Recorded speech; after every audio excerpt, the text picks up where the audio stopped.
Hello friends, welcome to the success Kendra. Friends देखिए, आज इस सेशन में हम लोग बीपीएससी एईडीओ एग्ज़ाम यानी कि बीपीएससी सहायक शिक्षा विकास पदाधिकारी के एग्ज़ाम के लिए देखिए बिहार स्पेशल के जितने भी प्रश्न बीपीएससी के द्वारा 2022, 2023, 2024 और 2025 के एग्ज़ाम्स में पूछे गए हैं, उन सारे प्रश्नों को आज हम लोग एक ही सेशन में डिस्कस करेंगे। यानी कि बीपीएससी एईडीओ एग्ज़ाम के लिए बिहार स्पेशल में हम लोग बिहार हिस्ट्री और बिहार ज्योग्राफी के जितने भी प्रश्न बीपीएससी के द्वारा जो एग्ज़ाम लिए गए हैं 2022, 23, 24 और 2025 में, उनमें जो प्रश्न पूछे गए हैं उन सारे प्रश्नों को आज हम लोग एक ही सेशन में डिस्कस करेंगे। बड़ा ही इंपॉर्टेंट सेशन है, इसको ध्यानपूर्वक और धैर्यपूर्वक पूरा देखिएगा। चैनल पर अगर आप पहली बार आए हुए हैं तो चैनल को सब्सक्राइब कर लीजिए और जो बगल में बेल आइकन है, घंटी का निशान है, उसको भी जरूर दबा लीजिएगा ताकि जब भी इसी तरह का कोई भी इम्पोर्टेंट वीडियो बीपीएससी एईडीओ एग्ज़ाम से रिलेटेड अपलोड किए जाएं तो उसका नोटिफिकेशन सबसे पहले आपके पास पहुंच जाए। तो चलिए फ्रेंड्स, बिना देरी किए हुए सेशन स्टार्ट करते हैं। एक बार सभी लोग प्लीज़ पहले सेशन को लाइक कर दीजिए और जब इसको कंप्लीट देख लीजिएगा, पूरा देख लीजिएगा इस सेशन को, तो कम से कम एक ग्रुप में इसको ज़रूर ही शेयर कर दीजिएगा। तो चलिए अब हम लोग स्टार्ट करते हैं आज का सेशन। देखिए फ्रेंड्स, ध्यान दीजिए, यहाँ पर प्रत्येक प्रश्न के नीचे आपको लिखा मिल जाएगा कि ये प्रश्न किस वर्ष बीपीएससी में पूछा गया है। आप देख सकते हैं ये बीपीएससी एलडीसी मेंस 2025 जो 20 सितंबर के पेपर हुआ है उसी में पूछा गया है। देखिए प्रश्न क्या है कि बिहार दिवस कब मनाया जाता है। आप सभी को पता होगा कि बिहार दिवस कब मनाया जाता है। देखिए आंसर जानते हैं ना, तो आंसर कमेंट करते चलिए, इससे आपका रिवीजन भी होते चलेगा और जो भी मैं आपको एक्सप्लेन करके एक्स्ट्रा फैक्ट्स बताऊंगा उससे भी आप ध्यानपूर्वक जरूर सुनिए। इस तरह से एक प्रश्न के साथ साथ आपके 2 से 3 प्रश्न जो है कवर होते चलेंगे। अब देखिए बिहार दिवस जो है ये प्रत्येक वर्ष 22 मार्च के दिन मनाया जाता है और इस वर्ष 2025 में बिहार दिवस का थीम क्या है, तो थीम इसका याद रखिएगा, उन्नत बिहार विकसित बिहार। इस वर्ष जो है 2025 में 113वां बिहार का स्थापना दिवस मनाया गया है। तो ये सारे पॉइंट्स आप ध्यान रखिएगा, ठीक है। चलिए उसके बाद देखिएगा कि किस कांग्रेसी नेता ने 1918 में बिहार की यात्रा की ताकि होम रूल लीग की गतिविधियों को बल मिल सके। देखिए फ्रेंड्स, ये प्रश्न 71 बीपीएससी प्री 2025 में इसी साल पूछा गया है। देखिए अगर हम बात करते हैं बिहार में होम रूल लीग के बारे में, तो देखिए बिहार में होम रूल लीग की अगर बात करते हैं तो इसकी स्थापना किसकी अध्यक्षता में हुई थी। बिहार में होम रूल लीग की स्थापना किसकी अध्यक्षता में हुई थी, तो आप याद रखिएगा मौलाना मजहरुल हक की अध्यक्षता में। और देखिए बिहार में जो है 1918 में एनी बेसेंट 2 बार पटना आई हुई थी। ये 18 अप्रैल और 25 जुलाई के दिन, 18 अप्रैल और 25 जुलाई के दिन 2 बार ये पटना आई थी, ठीक है, 1918 में। तो ये भी आप साथ साथ ध्यान रखिएगा।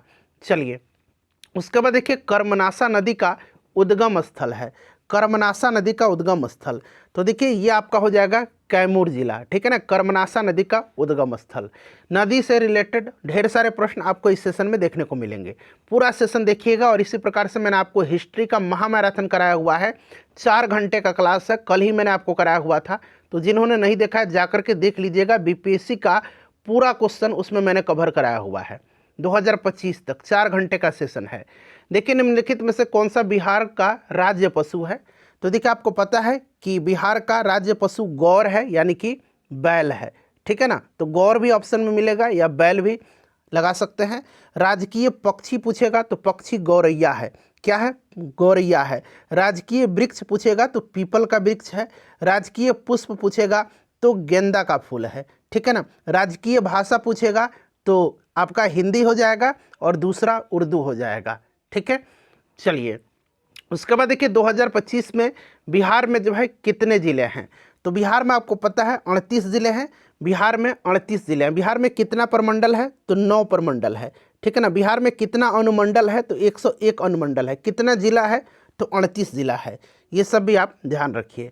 देखिए बिहार के किस जिले में सोना पाया जाता है। अब देखिए खनिज से रिलेटेड इसमें आपको और भी प्रश्न मिलेंगे, तो आप सभी को पता है कि सोना जो है ये जमुई जिला में पाया जाता है और जमुई जिला में जो है नागी नकटी पक्षी विहार है, ठीक है, ध्यान रखिएगा, जिसको कि रामसर स्थल का भी दर्जा दिया जा चुका है।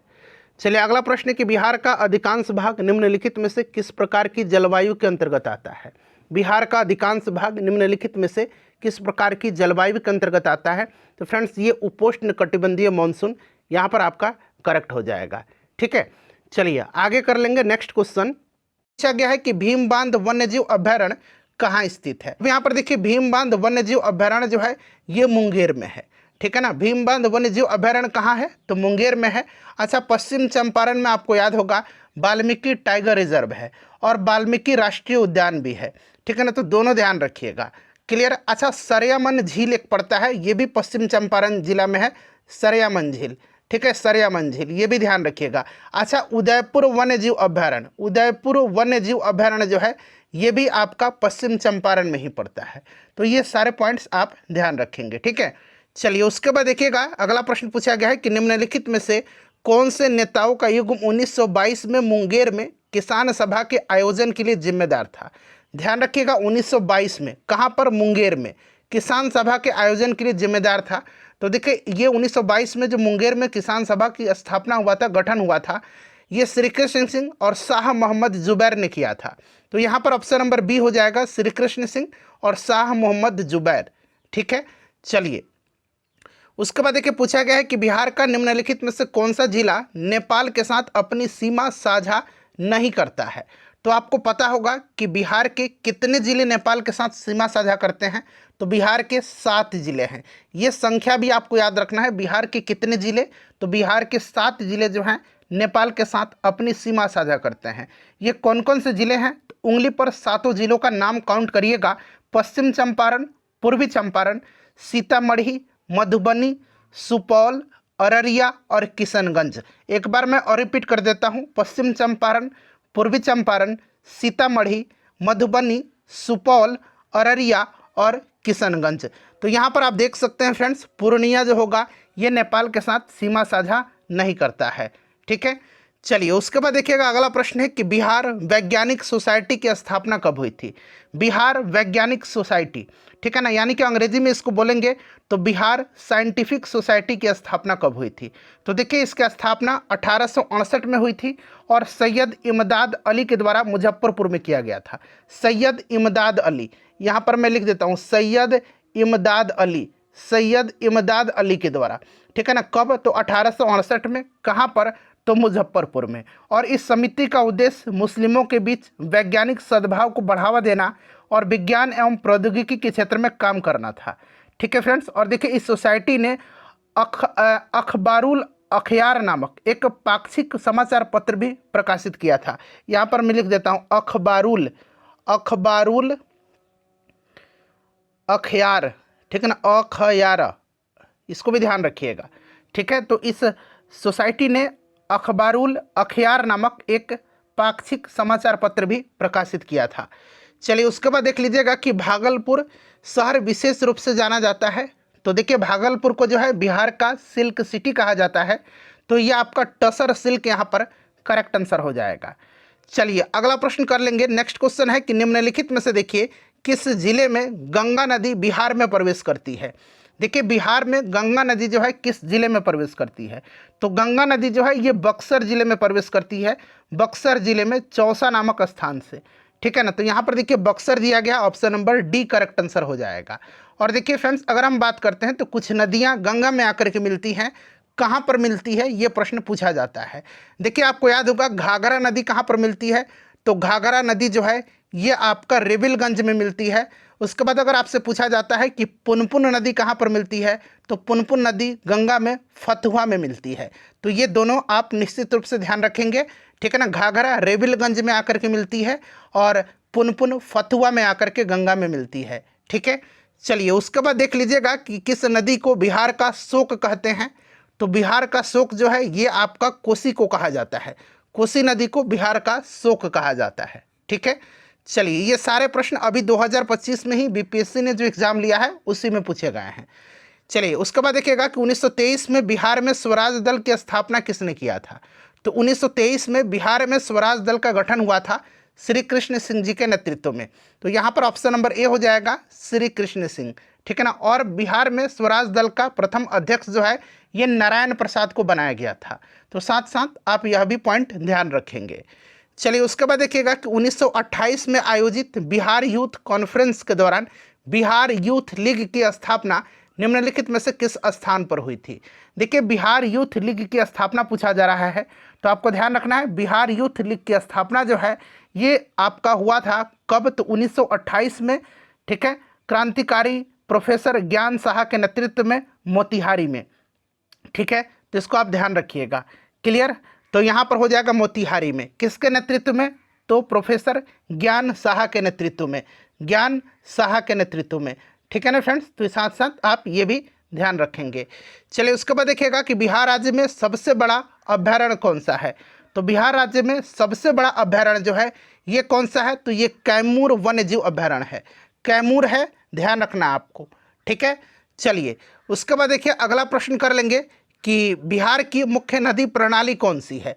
तो आपको पता होगा बिहार की मुख्य नदी प्रणाली जो है यह आपका गंगा हो जाएगा। अच्छा, गंगा नदी जो है ना, आपको ध्यान रखना है, गंगा नदी अभी मैंने बताया था कि बक्सर जिले में बिहार में ये प्रवेश करती है, और बिहार के 12 जिले जो हैं ये गंगा नदी के किनारे स्थित हैं। कौन कौन से जिले हैं इनका नाम याद रखिएगा, मैं पश्चिम से पूर्व की ओर क्रम बता रहा हूँ, उंगली पर काउंट करिएगा। बक्सर, भोजपुर, सारण, पटना, वैशाली, समस्तीपुर, बेगूसराय, मुंगेर, लखीसराय, खगड़िया, भागलपुर और कटिहार, ठीक है ना। और आप कमेंट करके बताइए कि इन 12 जिलों का मैंने नाम लिया है, आप किस जिले से बिलोंग करते हैं, ठीक है। चलिए उसके बाद देखिएगा अगला प्रश्न है कि बिहार के जगदीशपुर से 1857 के भारतीय विद्रोह का नेता कौन था। यह प्रश्न बीपीएससी का फेवरेट है और यह प्रश्न कई दफ़ा रिपीट किया गया है, तो आप सभी को पता ही होगा, वीर कुंवर सिंह थे। और वीर कुंवर सिंह का स्टेटमेंट भी याद होगा, उन्होंने कहा था कि मैं जहां भी हूं जगदीशपुर वहीं है, ठीक है। चलिए उसके बाद अगला प्रश्न देखिएगा कि बख्तियार खिलजी ने जब 1202-3 में बंगाल पर आक्रमण करते हुए तिरहुत पर हमला किया, तो वहाँ के शासक थे राजा नरसिंह देव। इनके लिए जो है इसका क्या परिणाम था, मतलब ये पूछा गया है कि बख्तियार खिलजी ने जब 1202-3 में बंगाल पर आक्रमण करते हुए तिरहुत पर हमला किया, तो वहाँ के शासक राजा नरसिंह देव के लिए इसका जो है क्या परिणाम था। तो देखिए ये नरसिंह देव थे, उस समय तिरहुत में, आपको याद होगा कर्नाट वंश के बारे में आपने पढ़ा होगा। कर्नाट वंश के शासक कौन थे, संस्थापक कौन थे, तो कर्नाट वंश की स्थापना नान्यदेव ने किया था, नान्यदेव ने किया था। किसने किया था फ्रेंड्स, तो ये नान्यदेव ने किया था, ठीक है ना। और कर्नाट वंश के आखिरी शासक कौन थे, तो हरिसिंह देव थे, हरिसिंह देव आखिरी शासक थे, हरिसिंह देव, ठीक है ना, हरिसिंह देव आखिरी शासक थे। तो ये सब ध्यान रखिएगा। और देखिए फ्रेंड्स अगर हम बात करते हैं तो सिमरावगढ़ राजधानी थी कर्नाट वंश की, ठीक है ना। चलिए उसके बाद देख लीजिएगा, इसका आंसर हो जाएगा उन्होंने कर देने पर सहमति जताई और उनका क्षेत्र उन्हें लौटा दिया गया। Option number C correct answer हो जाएगा। चलिए उसके बाद देखिएगा कि 1928-29 में, वर्ष 1928-29 के दौरान बिहार प्रांतीय कांग्रेस समिति के अध्यक्ष कौन थे। बिहार प्रांतीय, बिहार प्रोविंशियल कांग्रेस कमेटी, इसका गठन कब हुआ था, तो 1908 में हुआ था, ये प्रश्न ध्यान रखिएगा। और 1928-29 के दौरान बिहार प्रांतीय कांग्रेस समिति की अध्यक्षता अनुग्रह नारायण सिंह ने किया था, ठीक है ना। चलिए साइमन कमीशन के विरोध में उस समय हो रहा था, ठीक उसके शायद पहले हुआ था ये। चलिए निम्नलिखित में से देखिए कौन प्रारंभिक औपनिवेशिक शासन के दौरान साल्ट पीटर, सैंधव नून, जिसको कि सेंधा नमक हम लोग बोलते हैं, निर्माण का सबसे महत्वपूर्ण जो है केंद्र था। तो ये सैंधव नून का महत्वपूर्ण जो था ये बिहार था। अगला प्रश्न कर लेंगे, देखिए जमुई बिहार जाना जाता है अपनी, तो जमुई जो है ये सोना भंडार के लिए, स्वर्ण भंडार के लिए जाना जाता है। उसके बाद देखिए निम्न कथन पर विचार करिए और नीचे दिए गए कूट से सही उत्तर का चयन करिए। यहाँ पर कूट दिया गया है, ठीक है फ्रेंड्स। अब चलिए यहाँ पर पहला स्टेटमेंट पढ़िएगा, अभिकथन ए, बिहार की अर्थव्यवस्था में हाल ही के वर्षों में उल्लेखनीय वृद्धि देखी गई है। बिल्कुल ये करेक्ट है, और इसका कारण क्या है, बुनियादी ढांचे का विकास, कृषि और मानव विकास सकारात्मक भूमिका निभा रहे हैं। तो बिल्कुल दोनों स्टेटमेंट यहाँ पर करेक्ट है, ए और आर दोनों सत्य हैं, और आर ए का सही व्याख्या कर रहा है, सही कारण है। चलिए उसके बाद देख लीजिएगा कि चंपारण सत्याग्रह 1917 से प्रमुख रूप से जुड़ा था, जो भारतीय जन आंदोलनों में महात्मा गांधी की पहली सक्रिय भागीदारी थी। अच्छा, मतलब 1917 में जो चंपारण सत्याग्रह हुआ था उसमें पूछा जा रहा है कि कौन जुड़े थे इसमें से, तो गांधी जी के साथ डॉक्टर राजेंद्र प्रसाद जुड़े हुए थे। यहाँ पर राजेंद्र प्रसाद ही, बीपीएससी ने इसका आंसर दिया हुआ है, ठीक है ना, अपने प्रोविजनल आंसर की में। चलिए उसके बाद देख लीजिएगा कि बिहार प्रांतीय किसान सभा की स्थापना कब हुई थी। देखिए बिहार प्रांतीय किसान सभा की इसकी स्थापना 1929 में हुई थी। यहाँ पर 1929 आप बना लीजिएगा, ठीक है ना। 1929 में स्वामी सहजानंद सरस्वती ने किया था। क्लियर, ये भी बीपीएससी बार बार पूछता है। उसके बाद देखिए किस वर्ष समाजवादी कांग्रेस दल का गठन किया गया था। तो समाजवादी कांग्रेस दल का गठन 1934 में हुआ था। Option number B right answer हो जाएगा, बिहार कांग्रेस सोशलिस्ट पार्टी। चलिए उसके बाद देखिएगा कि निम्नलिखित में से किस अखबार ने नील विद्रोह के दौरान इंडिगो प्लांटर्स की कड़ी निंदा की और कृषकों के पक्ष का समर्थन किया था। तो ये कौन सा अखबार था, तो ये हिंदू पैट्रियट था। हिंदू पैट्रियट यहाँ पर करेक्ट आंसर हो जाएगा। उसके बाद देखिए ये प्रश्न आपको दिखाई नहीं दे रहा होगा बट मैं पढ़ रहा हूँ, आपको ध्यान से सुनिए, आप अच्छे से समझ जाइएगा। देखिए सच्चिदानंद सिन्हा द्वारा, ठीक है ना, सच्चिदानंद सिन्हा द्वारा क्या लिखा गया यहाँ पर, सच्चिदानंद सिन्हा द्वारा संपादित बिहार स्थित किस समाचार पत्र ने राष्ट्रवादी विचारों को फैलाने में महत्वपूर्ण भूमिका निभाई थी। ये पूछा गया है कि सच्चिदानंद सिन्हा द्वारा संपादित बिहार स्थित किस समाचार पत्र ने राष्ट्रवादी विचारों को फैलाने में महत्वपूर्ण भूमिका निभाई थी। तो ये ऑप्शन बी में दिया गया है, the search light. The search light, the search light इसका करेक्ट आंसर हो जाएगा, ठीक है ना, द सर्च लाइट, ध्यान रखिएगा। अब हम लोग क्या करते हैं, जो 17वीं बीपीएससी का जो एग्ज़ाम हुआ था, 17वीं बीपीएससी का, और फिर इसका री एग्ज़ाम हुआ था, तो उन दोनों में जो प्रश्न पूछे गए हैं अब उनको हम लोग कवर कर लेते हैं। चलिए देख सकते हैं ये 17वीं बीपीएससी का प्रश्न है। चलिए प्रश्न पढ़ेंगे कि बिहार राज्य जल विद्युत शक्ति निगम की स्थापना निम्नलिखित में से किस वर्ष में की गई थी। बिहार राज्य जल विद्युत शक्ति निगम की स्थापना पूछा जा रहा है कि किस वर्ष में की गई थी। तो फ्रेंड्स देखिए इसकी स्थापना किया गया था 1982 में। तो यहाँ पर option number B right answer हो जाएगा। चलिए उसके बाद देखिएगा अगला प्रश्न पूछा गया है कि भारत की जनगणना 2011 के अनुसार बिहार में लिंग अनुपात क्या है। 2011 की जनगणना के अनुसार पूछा जा रहा है कि बिहार में लिंगानुपात क्या है। तो देखिए बिहार में लिंगानुपात जो है आपको ध्यान रखना है, ये 918 है। अगर वहीं आपसे शिशु लिंगानुपात पूछा जाता तो शिशु लिंगानुपात जो है बिहार का 935 है। इससे भी आप ध्यान रखिएगा, ये दोनों प्रश्न काफ़ी इंपॉर्टेंट। चलिए उसके बाद देख लीजिएगा कि मुंगेर पहाड़ी क्षेत्र निम्नलिखित भौतिक प्रदेशों में से किसका एक भाग है। देख लीजिए ये भी प्रश्न जो है ये 17वीं बीपीएससी प्री 2024 में पूछा गया है। चलिए बताइए मुंगेर पहाड़ी क्षेत्र निम्नलिखित भौतिक प्रदेशों में से किसका एक भाग है। तो फ्रेंड्स देखिए ये दक्षिण का पहाड़ी भाग है। तो यहाँ पर आप देख सकते हैं दक्षिण का पहाड़ी भाग, ऑप्शन नंबर ए यहाँ पर राइट आंसर हो जाएगा, ठीक है। चलिए उसके बाद देखिए अगला प्रश्न है कि बिहार के किस जिले में लीची का उत्पादन सर्वाधिक होता है। अच्छा, बिहार के किस ज़िले में गेहूं का उत्पादन ज़्यादा होता है, बिहार के किस ज़िले में जो है गन्ना का उत्पादन ज़्यादा होता है, किस ज़िले में मखाना का उत्पादन ज़्यादा होता है, ये सब पिछली बार बड़ा पूछा गया था, ठीक है। तो सबसे पहले देखिएगा लीची का उत्पादन आपको पता है कि ये मुजफ्फरपुर में होता है और मुजफ्फरपुर का जो शाही लीची है उसको जीआई टैग भी दिया जा चुका है, ठीक है। अच्छा, लीची अनुसंधान केंद्र जो है ये मुजफ्फरपुर में है, ध्यान रखना आपको, ठीक है। चलिए राष्ट्रीय लीची अनुसंधान केंद्र। उसके बाद नेक्स्ट क्वेश्चन कर लेंगे। अगला प्रश्न हमारा कि गंगा और गंडक नदियों के संगम पर आयोजित 1 महीने तक चलने वाले पशु मेले का नाम क्या है। अच्छा ध्यान रखना, ये जो पशु मेला लगता है पहले इसका नाम मैं आपको बता देता हूँ। इसका नाम है आपका सोनपुर मेला। अच्छा, इसको एक अन्य और नाम से जाना जाता है हरिहर क्षेत्र का मेला। इसको हरिहर क्षेत्र का मेले के नाम से भी जाना जाता है, हरिहर क्षेत्र का मेला, ठीक है ना। और ये लगता है कहाँ, तो गंगा और गंडक नदी के संगम पर। इसे आप जरूर याद रखिएगा, ठीक है। चलिए उसके बाद देख लीजिए अगला प्रश्न है कि 2011 की जनगणना में बिहार के निम्नलिखित जिलों में से किसमें अनुसूचित जनजाति जनसंख्या का प्रतिशत सर्वाधिक था। आप देख सकते हैं कि बिहार की जनगणना 2011 से फ्रिक्वेंटली प्रश्न पूछे गए हैं, तो मैं आपको बिहार का जनगणना निश्चित रूप से कंप्लीट करवाऊंगा, ठीक है। चलिए तो यहाँ पर देखिए इसका राइट आंसर क्या हो जाएगा। तो फ्रेंड्स देखिए इसका जो राइट आंसर हो जाएगा वो आपका हो जाएगा कटिहार में, ठीक है ना, कटिहार में। और जो मैं आंसर बता रहा हूँ आपको वो बीपीएससी ने आंसर दिया हुआ है फाइनल आंसर की में, ठीक है। चलिए उसके बाद देख लीजिएगा कि बिहार के किस जिले में गेहूं का उत्पादन सर्वाधिक होता है। आप देख सकते हैं लगातार 17वीं बीपीएससी का प्रश्न चल रहा है। तो पहले मैं आपको 17वीं बीपीएससी में जो प्रश्न पूछे गए हैं, 17वीं बीपीएससी और जो री एग्जाम हुआ था 17वीं बीपीएससी का, उसमें जो प्रश्न पूछे गए पहले मैं आपको उनको कंप्लीट करवा दे रहा हूँ, ठीक है ना। और पूरा प्रश्न इसमें इंक्लूड है, आप निश्चिंत रहिएगा। तो देखिए, गेहूँ का उत्पादन और धान का उत्पादन सबसे ज़्यादा जो होता है ये रोहतास में होता है। गन्ना का उत्पादन सबसे ज़्यादा पश्चिम चंपारण जिला में होता है, ठीक है। चलिए, उसके बाद देख लीजिएगा अगला प्रश्न है कि बिहार में किसका भारत में वार्षिक उत्पादन का 71% हिस्सा पैदा होता है। तो फ्रेंड्स ये किसका होता है, तो आपको ध्यान रखना है फ्रेंड्स, ये होता है आपका, यहाँ पर देख सकते हैं लीची का, ठीक है ना। और लीची का सर्वाधिक उत्पादन मुजफ्फरपुर में होता है, अभी हमने देखा भी है। चलिए, उसके बाद देखिएगा कि बिहार राज्य ने पहली बार ग्रीन बजट कब पेश किया था। अब देखिए, इसमें ग्रीन शब्द लगा हुआ है ना, ठीक है, हरित बजट, इसलिए मैंने यहाँ पर इसको रखा हुआ है।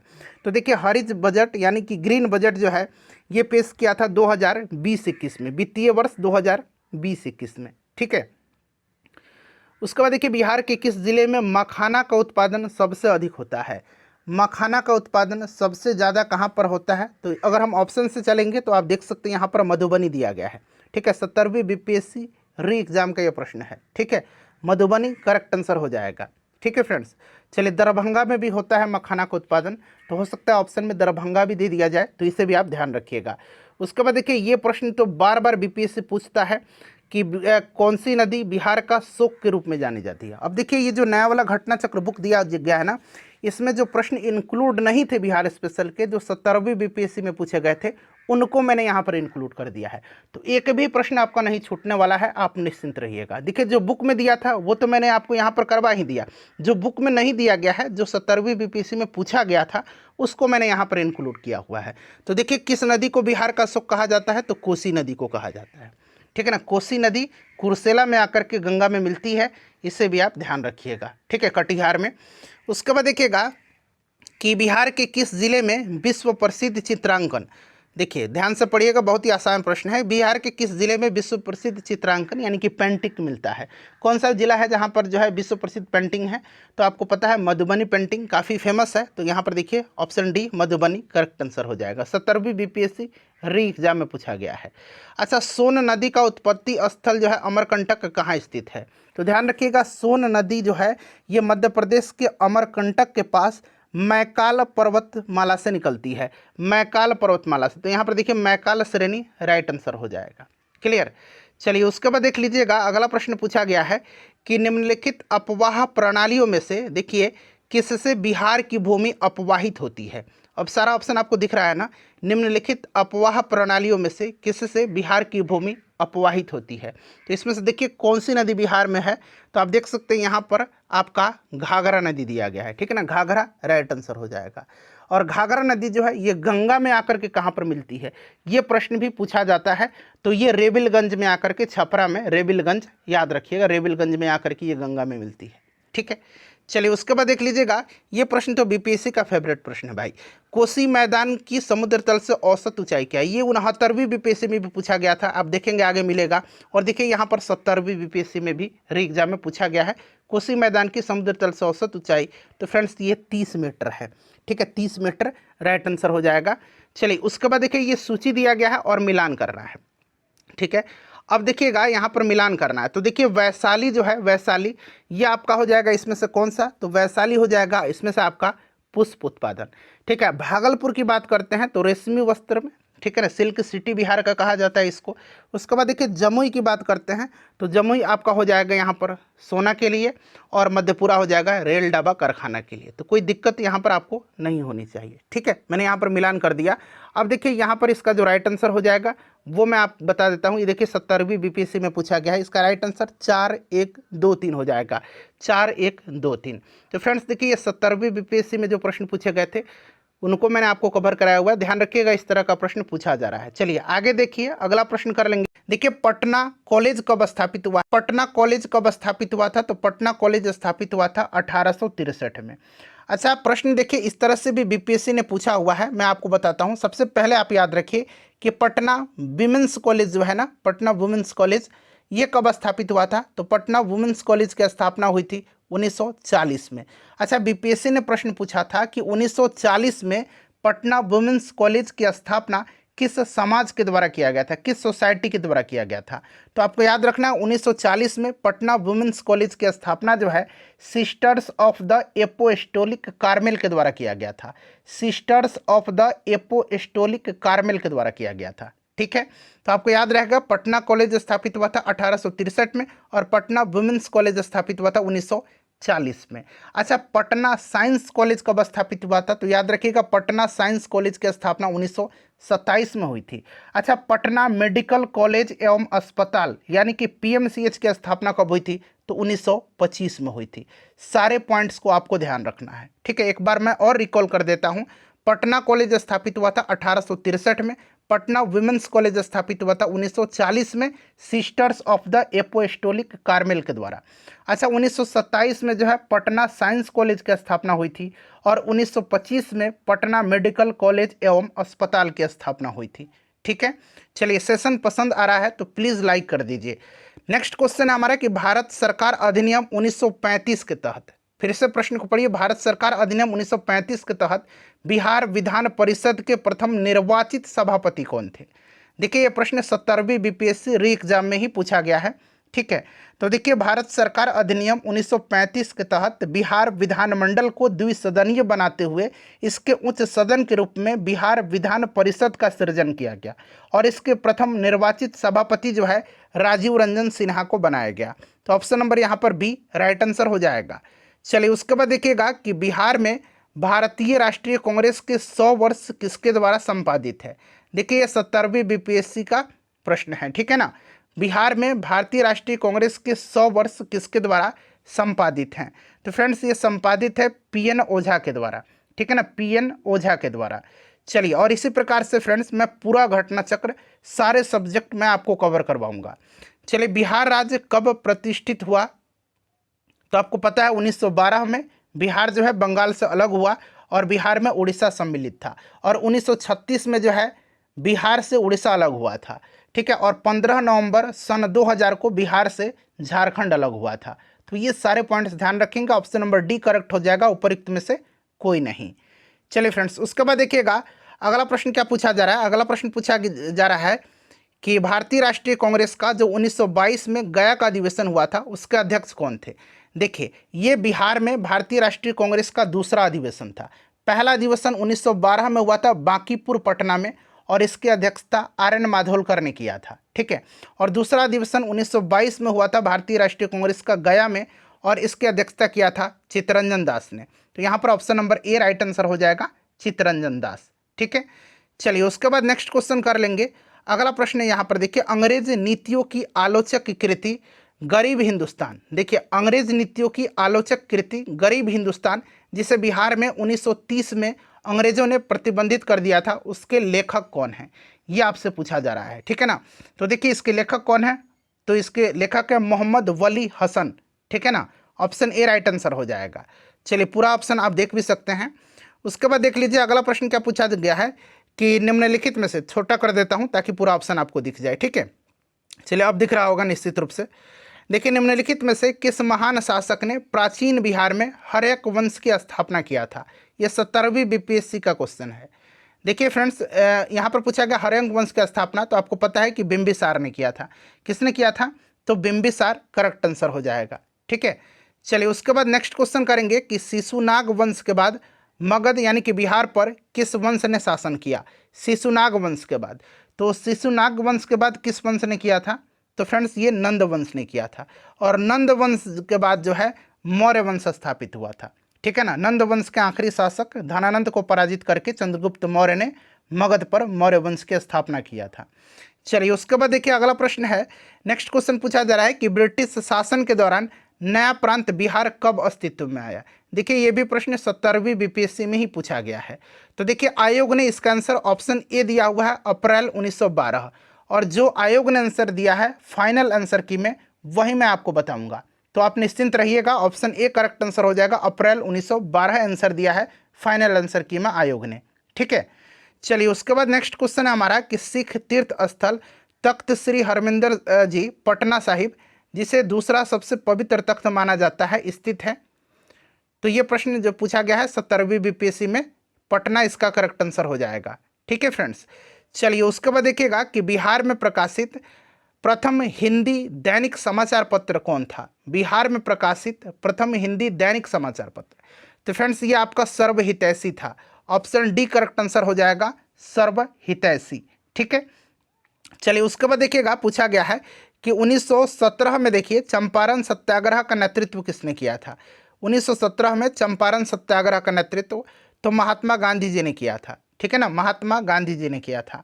चलिए उसके बाद देख लीजिएगा, अगला प्रश्न पूछा गया कि निम्नलिखित में से किस सूफी सिलसिले की स्थापना बिहार में हुई थी? निम्नलिखित में से किस सूफी सिलसिले की स्थापना 17वीं बीपीएससी री एग्जाम में पूछा गया है? तो फ्रेंड्स यहाँ पर करेक्ट आंसर आपका हो जाएगा फिरदौसिया। ठीक है ना, ऑप्शन नंबर सी हो जाएगा करेक्ट आंसर, आयोग ने यही आंसर दिया हुआ है। चलिए उसके बाद देखिएगा कि बिरसा मुंडा विद्रोह कहाँ हुआ था, ये पूछा गया। अच्छा, मुंडा विद्रोह इसको उलगुलान विद्रोह के नाम से भी जाना जाता है और ये हुआ था 1899-1900 में। ठीक है ना, 1899-1900 में, और ये हुआ था रांची। यहाँ पर आंसर ऑप्शन ए बीपीएससी ने दिया है। चलिए उसके बाद देख लीजिएगा कि वर्ष 1946 में बनी अंतरिम सरकार में डॉक्टर राजेंद्र प्रसाद के पास कौन सा विभाग था? 1946 में बनी अंतरिम सरकार में डॉक्टर राजेंद्र प्रसाद को खाद्य एवं कृषि मंत्री बनाया गया था। तो यहाँ पर option number A right answer हो जाएगा। चलिए उसके बाद देखिएगा कि संथाल हुल विद्रोह आदिवासी आंदोलन कब हुआ था? तो देखिए संथाल हुल विद्रोह आदिवासी आंदोलन जो है ना, ये आपका हुआ था 1855-56 में। ठीक है ना, याद रखिएगा 1855-56 में। चलिए इसके बारे में आगे भी हम पढ़ेंगे। चलिए उसके बाद देख लीजिएगा कि भारतीय राष्ट्रीय कांग्रेस के 1912 पटना अधिवेशन के अध्यक्ष कौन थे? 1912 में बांकीपुर में हुआ था, बांकीपुर पटना में, और मैंने बताया है कि इसके जो अध्यक्ष थे ये आर.एन. माधुलकर थे। कि बिहार विधान परिषद की पहली बैठक किस वर्ष बुलाई गई? देखिए फ्रेंड्स ध्यान दीजिएगा, Indian council act 1861, Indian council act 1861 एवं 1909 में, ध्यान रखिएगा, इंडियन काउंसिल एक्ट 1861 एवं 1909 में संशोधन कर government of India act 1912, government of India act 1912 के द्वारा बिहार विधान परिषद का गठन किया गया। एक बार मैं और रिपीट कर रहा हूँ, इंडियन काउंसिल एक्ट 1861 एवं 1909 में संशोधन करके गवर्नमेंट ऑफ इंडिया एक्ट 1912 के द्वारा बिहार विधान परिषद का गठन किया गया। क्लियर, ध्यान रखिएगा, बिहार विधान परिषद की पहली बैठक 20 जनवरी 1913 को बांकीपुर में हुई थी। तो राइट आंसर यहाँ पर ऑप्शन बी हो जाएगा 1913। आप देख सकते हैं ये प्रश्न कितना इंपॉर्टेंट है। चलिए नेक्स्ट क्वेश्चन करेंगे। अगला प्रश्न है हमारा, अगला प्रश्न क्या पूछा गया है, देखिए प्रश्न पढ़िएगा, 2022 का ही प्रश्न है, 67th बीपीएससी का। बिहार के प्रथम भारतीय गवर्नर कौन थे? बिहार के प्रथम, तो राइट आंसर हो जाएगा सत्येंद्र प्रसन्न सिन्हा। सत्येंद्र प्रसन्न सिन्हा वर्ष 1920-1921 तक बिहार एवं उड़ीसा के गवर्नर थे और इस पद पर नियुक्त होने वाले ये प्रथम भारतीय भी थे। तो राइट आंसर ऑप्शन ए हो जाएगा। चलिए उसके बाद हम लोग फिर 2023 में और 2024 में जितने भी प्रश्न बीपीएससी के द्वारा पूछे गए हैं उनको कवर करेंगे। ठीक है ना। चलिए अगला प्रश्न कि बिहार विधानसभा में अनुसूचित जाति के उम्मीदवारों के लिए कितनी सीटें आरक्षित है? चलिए बताइए राइट आंसर क्या होगा। बिहार विधानसभा में अनुसूचित जाति के उम्मीदवारों के लिए कितनी सीटें आरक्षित है? अच्छा, बिहार विधानसभा में टोटल 243 सीटें हैं, ध्यान रखिएगा, इंपॉर्टेंट है। ठीक है, जिसमें से 203 सीट जो है ना, यह आपका अनरिजर्व्ड है, यानी कि सामान्य कैटेगरी से है, और 38 सीट जो है 38 सीट जो है यह अनुसूचित जाति के लिए रिजर्व है, जो कि पूछा गया है, और 2 सीट जो है अनुसूचित जनजाति के लिए है, एसटी के लिए है। तो यहाँ पर आप देख सकते हैं 38 और 2 40 ये रिजर्व हो गया, तो बच गया 203 अनरिजर्व्ड। ठीक है, तो आप इसे भी ध्यान रखेंगे। चलिए नेक्स्ट क्वेश्चन है हमारा, अगला प्रश्न फ्रेंड्स, देखिए बिहार में पंचायत निकायों में महिलाओं को 50% आरक्षण किस वर्ष प्रदान किया गया? बताइए। देखिए बिहार में पंचायत निकायों में महिलाओं को 50% आरक्षण जो है यह आपका बिहार पंचायती राज अधिनियम 2006 के तहत प्रदान किया गया। याद रखिएगा 2006 यहाँ पर राइट आंसर हो जाएगा। और यह अधिनियम जो था बिहार पंचायती राज अधिनियम 2006, ये 8 अप्रैल 2006 से लागू। ठीक है, तो इसे आप ध्यान रखेंगे 2006। चलिए उसके बाद नेक्स्ट क्वेश्चन है हमारा कि किस वर्ष उड़ीसा को बिहार से पृथक किया गया। अच्छा, उड़ीसा बिहार से अलग होता है, फिर झारखंड भी बाद में बिहार से अलग होता है, तो ये दोनों याद रखिएगा। उड़ीसा अलग हुआ है बिहार से 1936 में। और अगला प्रश्न आप देख सकते हैं, ये 2022 में ही पूछा गया है कि झारखंड बनाने के लिए बिहार को किस वर्ष विभाजित किया गया था। तो झारखंड अलग हुआ था बिहार से 15 नवंबर सन 2000 को। तो यहाँ पर ऑप्शन ए राइट आंसर हो जाएगा। ठीक है, इसे भी आप ध्यान रखेंगे। चलिए, उसके बाद हम लोग नेक्स्ट क्वेश्चन कर लेंगे। अगला प्रश्न हमारा क्या है, देखिए अगला प्रश्न है कि बिहार के किस जिले को सिल्क सिटी के नाम से जाना जाता है। सिल्क सिटी कहा जाता है किसको, बिहार का सिल्क सिटी, तो ये भागलपुर को कहा जाता है। ऑप्शन यहाँ पर सी राइट आंसर हो जाएगा, बिहार का सिल्क सिटी इसको कहा जाता है। ठीक है, चलिए उसके बाद देखिए अगला प्रश्न पूछा गया है कि एशिया की सबसे बड़ी ताज़ा जल वाली गोखूर झील, जिसको कि ऑक्सबो लेक कहा जाता है, ये बिहार में कौन सी है। एशिया की सबसे बड़ी और ताज़ा पानी वाली गोखूर झील है ये आपका कांवर झील है ये। ठीक है, कांवर झील है, याद रखिएगा कांवर झील है। कहाँ पर है, बेगूसराय में, बिहार का पहला रामसर स्थल है। क्लियर। चलिए यहाँ पर देखिए घोघा झील ये कहाँ पर है, तो ये कटिहार में है। अनुपम झील कहाँ पर है, तो याद रखिएगा अनुपम झील जो है ये कैमूर वन्यजीव अभयारण्य में स्थित है। कुशेश्वर झील जो है ये आपका कहाँ पर है, तो ये दरभंगा में है। तो ये सब भी आप याद रखेंगे। चलिए उसके बाद देखिए अगला प्रश्न पूछा गया है कि बिहार का पहला रामसर स्थल, तो अभी मैंने बताया पहला रामसर स्थल जो था ये आपका कांवर झील है। अच्छा, बिहार के अभी नागी और नकटी पक्षी बिहार को जो है पक्षी अभयारण्य को रामसर स्थल का दर्जा दिया है। नेक्स्ट क्वेश्चन है हमारा, अगला प्रश्न है कि बिहार राज्य का भौगोलिक क्षेत्रफल कितना। अब देखिए ये पूछ भी लिया गया है एग्जाम में, और ज़्यादा दिन नहीं हुआ, 2022 में ही पूछा गया है 67वीं बीपीएससी में। तो आपको एग्जैक्ट याद रखना है, 94,163 वर्ग किलोमीटर बिहार का भौगोलिक क्षेत्रफल है। ठीक है, इसे आप याद रखिएगा। क्लियर, बड़ा ही इंपॉर्टेंट है। चलिए उसके बाद नेक्स्ट क्वेश्चन देख लीजिएगा कि बिहार के किस कृषि जलवायु क्षेत्र में सबसे अधिक जिले हैं। बताइए बिहार के किस कृषि जलवायु क्षेत्र में सबसे अधिक जिले हैं। देखिए बिहार जो आता है ना, ये कृषि जलवायु क्षेत्र 4 में आता है। बिहार जो है ये कृषि जलवायु क्षेत्र 4 में आता है। ठीक है, जिसमें मध्य गंगा का मैदानी क्षेत्र जिसको कहा जाता है, मिट्टी के लक्षण, वर्षा, तापमान और भूभाग के आधार पर बिहार को 3 उप क्षेत्रों उत्तर पूर्व, उत्तर पश्चिम जलोढ़ मैदान और दक्षिण बिहार का जलोढ़ मैदान में बांटा गया है। ठीक है, और यहाँ पर पूछा गया है कि सबसे ज़्यादा जो है ये आपका उत्तर पश्चिम में है, ध्यान रखेंगे आप। ठीक है, सबसे अधिक जिले किस जलवायु क्षेत्र में है, बिहार में, तो ये उत्तर पश्चिम। चलिए उसके बाद देखिए अगला प्रश्न कि बिहार का शोक पूछा गया है, किस नदी को कहा जाता है। तो फ्रेंड्स ये कोसी को बिहार का शोक कहा जाता है। ठीक है, याद रखिएगा कोसी को बिहार का शोक कहा जाता है। चलिए उसके बाद देखिए अगला प्रश्न क्या पूछा गया है कि ब्रह्मयोनी हिल बिहार के किस जिला में है। बड़ा इंपॉर्टेंट है ब्रह्मयोनी हिल। अब देखिए ब्रह्मयोनी हिल, उसके बाद देखिए डुंगेश्वरी हिल, याद रखिएगा ब्रह्मयोनी, डुंगेश्वरी, रामशिला, प्रेतशिला, ये सब कहाँ पर है, तो ये चारों आपको हिल्स याद रखना है। ब्रह्मयोनी हिल, डुंगेश्वरी हिल, रामशिला हिल, प्रेतशिला हिल, ये गया में है। ठीक है, और एक मुंडेश्वरी हिल है, एक क्या है, एक मुंडेश्वरी हिल है। ये मुंडेश्वरी जो है ये कैमूर में है, मुंडेश्वरी कैमूर में है। तो आप इसे भी साथ साथ याद रख लेंगे। ठीक है, चलिए उसके बाद देखिए अगला प्रश्न है हमारा, हाँ, कि बिहार में बल सुंदरी, ताल, करैल एवं बलथर पद जो है ये टर्म निम्नलिखित में से किसके लिए प्रयुक्त होते हैं। बल सुंदरी, ताल, करैल, बलथर, ये जो टर्म हैं ये किसके लिए प्रयोग होते हैं। तो फ्रेंड्स ये सभी बिहार में पाई जाने वाली मिट्टियों का एक प्रकार है। तो यहाँ पर देखिए मिट्टी राइट आंसर हो जाएगा। ठीक है, चलिए उसके बाद देख लीजिए अगला प्रश्न पूछा गया कि कहलगांव, कांटी, बाढ़ एवं नवीनगर निम्नलिखित में से किसके केंद्र हैं। कहलगांव ताप विद्युत केंद्र कांटी में भी है, बाढ़ और नवीनगर में भी है। ठीक है ना, ताप विद्युत शक्ति यहाँ पर राइट आंसर हो जाएगा। चलिए उसके बाद नेक्स्ट क्वेश्चन करेंगे कि बिहार विधान परिषद में नेता प्रतिपक्ष कौन है। इंपॉर्टेंट क्वेश्चन है। बिहार विधान परिषद में अभी वर्तमान में भी राबड़ी देवी हैं। ठीक है ना, और विधानसभा में पूछा जाएगा तो तेजस्वी प्रसाद यादव हैं। Clear, right answer option C हो जाएगा। चलिए अगला प्रश्न करेंगे अब हम लोग नेक्स्ट क्वेश्चन, बिहार के निम्नलिखित में से किस जिले में सोना पाया जाता है। और आप देख सकते हैं ये प्रश्न 69th बीपीएससी प्री 2023 में पूछा गया है। तो आप सभी जानते हैं कि ये जमुई में पाया जाता है। अच्छा, जमुई के बारे में थोड़ा सा जान लीजिए।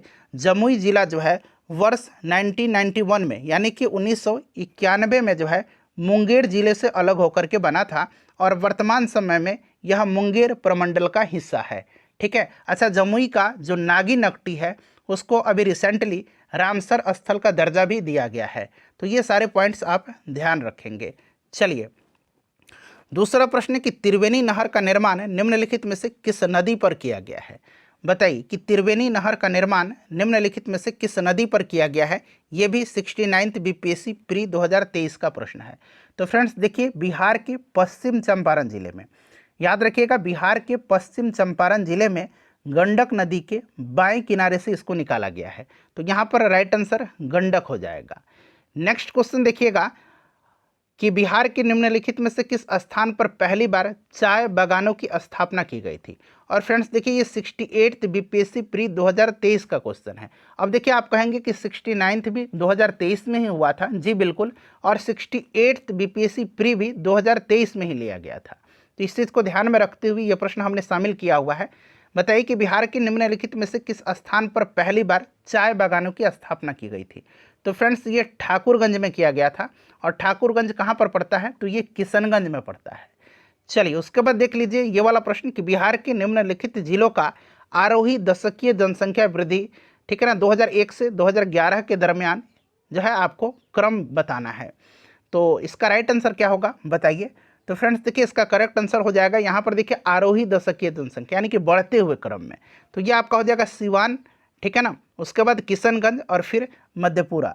तो ऑप्शन नंबर यहाँ पर देखिए तो बी राइट आंसर इसका हो जाएगा। चलिए, नेक्स्ट क्वेश्चन है, ये भी 68th बीपीएससी का है और ये वाला प्रश्न भी आप देख सकते हैं, ये भी 68th बीपीएससी का ही प्रश्न है। प्रश्न क्या है कि बिहार में खनिज उत्पादन के संदर्भ में निम्नलिखित कथनों पर विचार करिए और उपरोक्त में से कौन सा कथन सही है। इन ऑप्शन में से सही आंसर आपको चुन करके बताना है। अब देखिए, रोहतास में पैराइट का सर्वाधिक भंडार है, बिल्कुल ये करेक्ट है। चूना पत्थर कैमूर, मुंगेर एवं रोहतास जिलों में पाया जाता है, ये भी सही दिया गया है। और अभी हमने पढ़ा था कि जमुई जिले में सोने के भंडार पाए जाते हैं, ये भी सही दिया है। तो यानी कि पहला, दूसरा और तीसरा तीनों जो है सही है। अब ऑप्शन में देखिए 1 और 3 दिया गया है, केवल 3 है, 1 और 2 है, यानी कि कोई भी ये वाला ऑप्शन नहीं दिया गया है। तो उपरोक्त में से कोई नहीं इसका राइट आंसर हो जाएगा, ठीक है ना। अब यहाँ पर देखिए, उपरोक्त में से 1 से अधिक बहुत लोग सोचेंगे, लेकिन यहाँ से आपको नहीं चुनना है। ये उपरोक्त में से 1 से अधिक जो है इन ऑप्शन में से दिया हुआ है, तो इन ऑप्शन में से तो कोई भी नहीं है, इसीलिए ऑप्शन यहाँ पर ई राइट आंसर होगा इसका। चलिए, उसके बाद देखिएगा कि कोसी मैदान की माध्य समुद्र तल से औसत ऊंचाई है। कोसी मैदान की माध्य समुद्र तल से औसत ऊंचाई पूछा गया है। देखिए, कोसी मैदान की माध्य औसत ऊंचाई जो है समुद्र तल से लगभग 30 मीटर है, ठीक है ना, 30 मीटर है। 300 मीटर मत रखिए, 30 मीटर है। और कोसी का मैदान मध्य गंगा के मैदान में स्थित है और यह क्षेत्र कोसी और उसकी सहायक नदियों के द्वारा निर्मित बाढ़ की स्थिति का सामना यहाँ पर करना पड़ता है और इसी के लिए जो है कोसी नदी को बिहार का शोक कहा जाता है, ठीक है। चलिए, उसके बाद देखिए ये वाला प्रश्न पढ़िएगा। ये वाला प्रश्न पूछा गया है कि किस वर्ष समाजवादी कांग्रेस दल का गठन किया गया था, ठीक है ना। बताइए राइट आंसर इसका क्या होगा, समाजवादी कांग्रेस दल का। तो फ्रेंड्स ये 1934 में किया गया था, ठीक है ना, याद रखिएगा। बिहार सोशलिस्ट पार्टी है एक, ठीक है ना, और एक है बिहार आपका सोशलिस्ट कांग्रेस करके है, जो कि यहाँ पर आपका पूछा गया है। तो अगर आपसे पूछा जाए कि बिहार सोशलिस्ट पार्टी, तो सोशलिस्ट पार्टी जब पूछेगा तो 1931 होगा, और बिहार जो आपका यहाँ पर कांग्रेस लगा करके पूछेगा समाजवादी कांग्रेस, तो याद रखिएगा 1934, ठीक है। चलिए, आगे प्रश्न आपको मिलेगा, क्लियर हो जाएगा। अब देखिए, पाटलिपुत्र में कौन सी बौद्ध संगति आयोजित किया गया था। तो आपको याद होगा कि पहला बौद्ध संगति कहाँ पर किया गया था, तो राजगृह में किया गया था, अजातशत्रु के समय में। दूसरा वैशाली में कालाशोक के समय में, और तीसरा पाटलिपुत्र में हुआ था अशोक के समय में, और चौथा जो है ये कश्मीर में हुआ था कनिष्क के समय में। तो ये सब भी आप याद रखिए।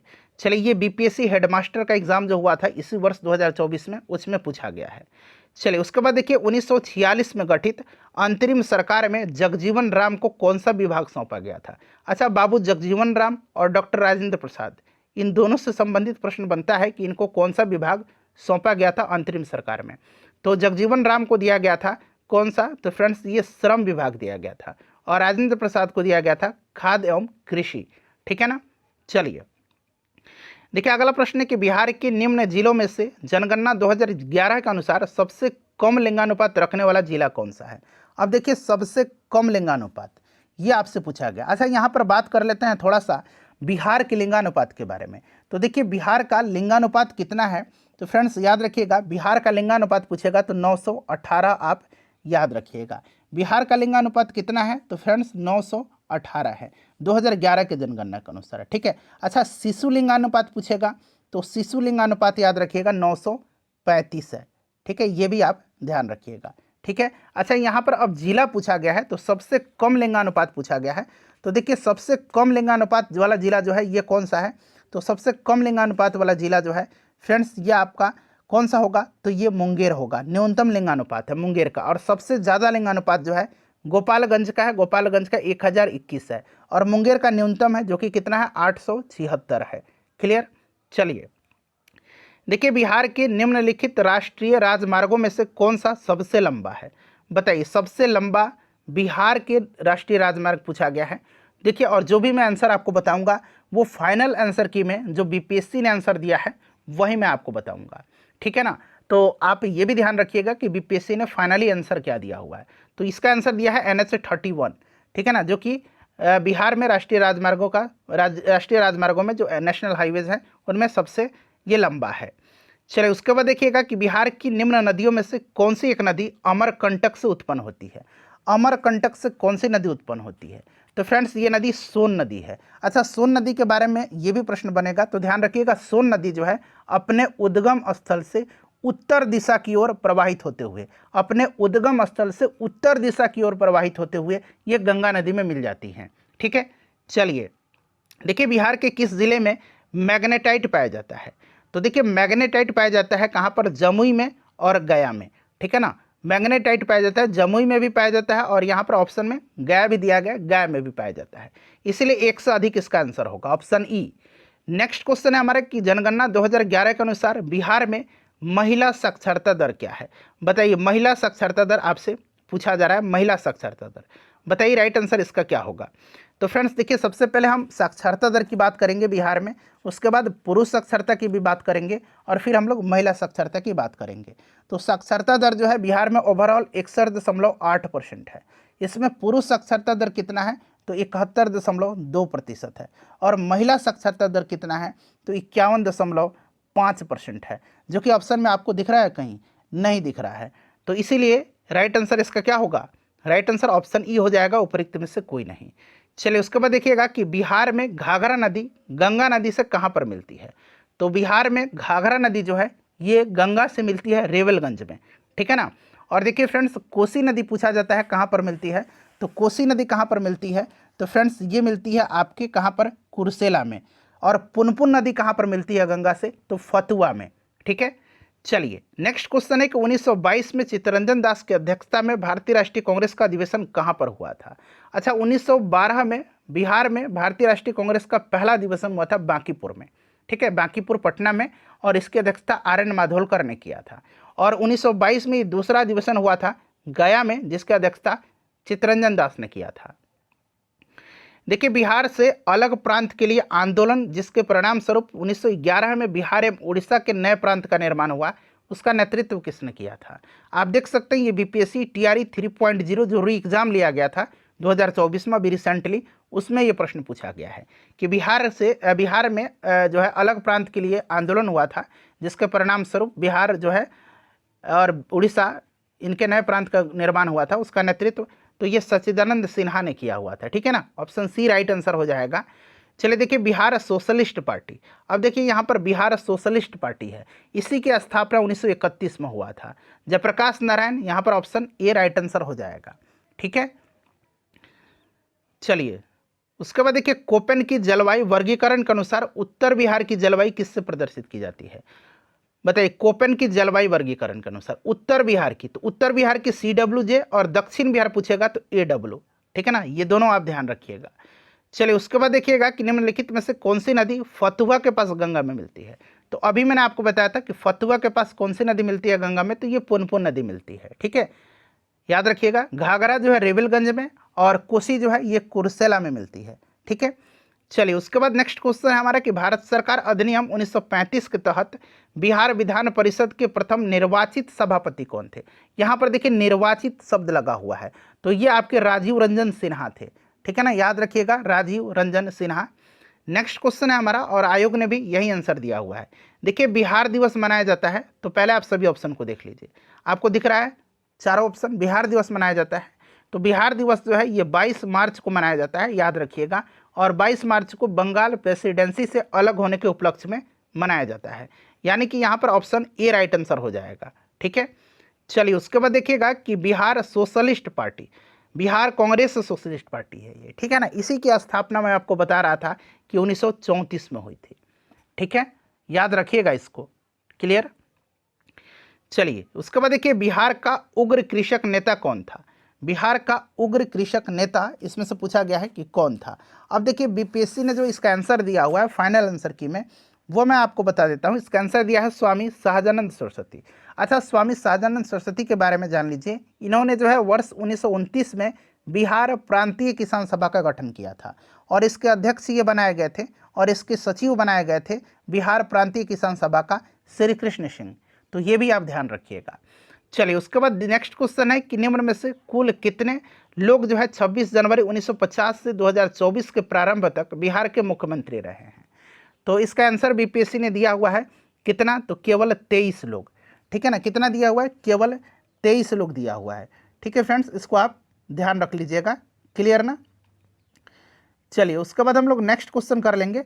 अगला प्रश्न है हमारा, यहाँ पर देखिएगा कि बिहार में बहावियों का, ये बहावी आंदोलन हुआ था, उनकी गतिविधियों का मुख्य केंद्र कौन सा था।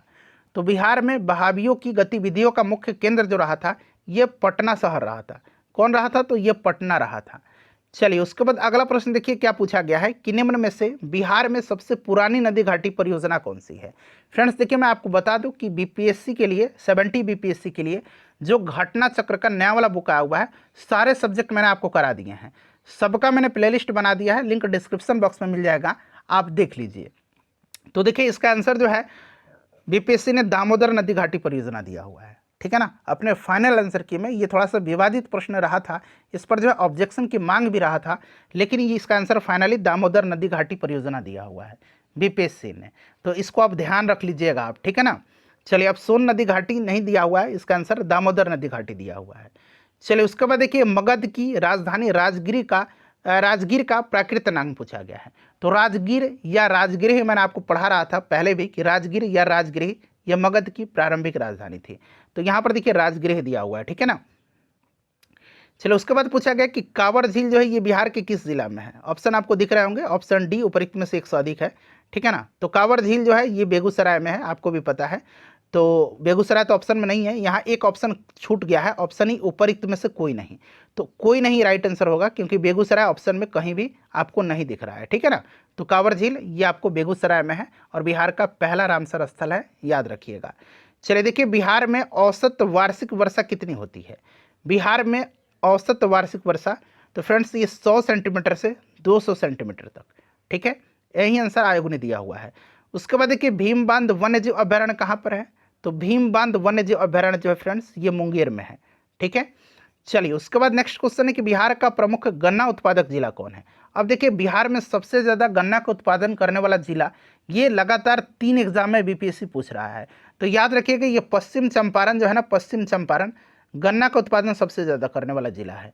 तो यहाँ पर देखिए चंपारण दिया हुआ है। ठीक है, चलिए धान के उत्पादन में और गेहूं के उत्पादन में रोहतास सबसे आगे। अगला प्रश्न है कि थॉर्नवेट की जो आपका थॉर्नवेट की जलवायु वर्गीकरण है उसके अनुसार पूर्वी बिहार किस प्रकार की जलवायु का प्रतिनिधित्व करता है। तो पूर्वी बिहार पूछा गया है, तो पूर्वी बिहार जो है ये किस प्रकार की जलवायु का प्रतिनिधित्व करता है। तो नम उप आर्द्र जलवायु का। ये सब नए प्रश्न हैं। ठीक है ना, चलिए उसके बाद देखिएगा कि 2001 से 2011 के मध्य बिहार में जनसंख्या की दशकीय वृद्धि दर कितने प्रतिशत थी। दशकीय वृद्धि दर पूछा गया है, बताइए राइट आंसर क्या होगा। तो दशकीय वृद्धि दर जो रही थी फ्रेंड्स वो ध्यान रखिएगा, यह आपका रहा था 25.4%। ठीक है, तो 25.4 तो नहीं कहीं दिख रहा है। ठीक है ना, 25.07 थोड़ा सा ये नियरेस्ट है, तो आप एग्जैक्ट याद रखिएगा 25%, मतलब 25.4%। ठीक है ना, चलिए उसके बाद देखिएगा कि बिहार की कौन सी नदी अपना मार्ग परिवर्तन करने के लिए जानी जाती है। तो मार्ग परिवर्तन के लिए प्रसिद्ध है ये कोसी नदी, जिसको कि बिहार का शोक कहा जाता है। नेक्स्ट क्वेश्चन हमारा कि बिहार के किस वामपंथी नेता ने बिहार प्रांतीय किसान सभा को लोकप्रिय बनाया था। बिहार प्रांतीय किसान सभा का गठन मैंने बताया था कि 1929 में स्वामी सहजानंद सरस्वती ने किया था। ठीक है ना फ्रेंड्स। और देखिए इसको लोकप्रिय बनाया था किसने, तो याद रखिएगा कार्यानंद शर्मा, पंचानन शर्मा, यदुनंदन शर्मा, राहुल सांकृत्यायन, इन सब वामपंथी नेताओं ने इसका प्रचार गांव तक किया हुआ था। ठीक है ना। तो यहाँ पर देखिए कार्यानंद शर्मा दिया गया, और भी नाम मैंने बताए थे, पंचानन शर्मा, यदुनंदन शर्मा, राहुल सांकृत्यायन, ये भी नाम आप ध्यान रखिएगा। चलिए उसके बाद देख लीजिएगा कि बिहार में 1857 की क्रांति को किसने नेतृत्व दिया था। ये बीपीएससी का फेवरेट क्वेश्चन है और वीर कुंवर सिंह से संबंधित प्रश्न पूछे जाते हैं। ठीक है, तो यहाँ पर राइट आंसर कुंवर सिंह हो जाएगा। चलिए अच्छा, कुंवर सिंह की मृत्यु कब हुई थी, अभी रिसेंटली पूछा भी गया था। कुंवर सिंह की मृत्यु कब हुई थी, तो 1858 ईस्वी में हुई थी। ठीक है ना, ये भी आप ध्यान रखिएगा, कुंवर सिंह की मृत्यु 1858 में हुई थी। ये भी अभी बीपीएससी में ही, टीआरई में ही शायद पूछा गया था, हो सकता है आपको प्रश्न आगे मिले भी। चलिए देखिए, अशोक ने अपने शासन के किस वर्ष में बोध गया की यात्रा किया था। तो अशोक ने अपने राज्याभिषेक के 10वें वर्ष जो है बोध गया की यात्रा किया था, और इसी के साथ उसकी धार्मिक यात्रा प्रारंभ हुई थी। चलिए उसके बाद अगला प्रश्न हमारा कि गुप्त काल में नालंदा विश्वविद्यालय का संस्थापक कौन था। तो नालंदा जो विश्वविद्यालय था इसकी स्थापना कुमारगुप्त ने किया हुआ था। तो देखिए कुमारगुप्त ऑप्शन में नहीं दिया गया है। ठीक है ना, तो उपरोक्त में से कोई नहीं राइट आंसर हो जाएगा। अच्छा, विक्रमशिला की स्थापना धर्मपाल ने करवाया था। चलिए उसके बाद अगला प्रश्न है हमारा कि निम्नलिखित में से बिहार के किस जिले में बॉक्साइट प्रचुर मात्रा में पाया जाता है। तो देखिए बॉक्साइट की बात करते हैं तो बॉक्साइट मुंगेर जिला के खड़गपुर की पहाड़ियों में उपलब्ध है। इसके अलावा यह जमुई, गया, बांका और रोहतास में भी पाया जाता है। तो यहाँ पर देखिए जमुई दे रखा है, ऑप्शन बी, और यही आंसर आयोग ने भी दिया हुआ है। चलिए उसके बाद नेक्स्ट क्वेश्चन है हमारा कि बिहार के किस जिले में धान का उत्पादन सर्वाधिक होता है। तो अभी मैंने बताया था कि गन्ना पश्चिम चंपारण में, धान जो होता है और गेहूं जो होता है ये सबसे ज़्यादा रोहतास में होता है। ठीक है, चलिए उसके बाद नेक्स्ट क्वेश्चन है कि बिहार के किस जिले में रेशमी वस्त्र का उत्पादन सर्वाधिक होता है। रेशमी वस्त्र का उत्पादन सबसे ज़्यादा भागलपुर में होता है, और इसको बिहार का सिल्क सिटी भी कहा जाता है। चलिए उसके बाद नेक्स्ट क्वेश्चन है हमारा, देखिए 1936 में अखिल भारतीय किसान सभा की स्थापना बिहार में किसके नेतृत्व में हुई थी। बताइए राइट आंसर इसका क्या होगा। तो देखिए इसकी स्थापना जो हुई थी स्वामी सहजानंद सरस्वती के द्वारा किया गया था। ऑप्शन नंबर यहाँ पर सी राइट आंसर हो जाएगा। चलिए फ्रेंड्स, अब हम लोग अगला प्रश्न कर लेंगे, निम्नलिखित में से कौन सा जोड़ा बिहार के दक्षिण गंगा क्षेत्र से मेल नहीं खाता है।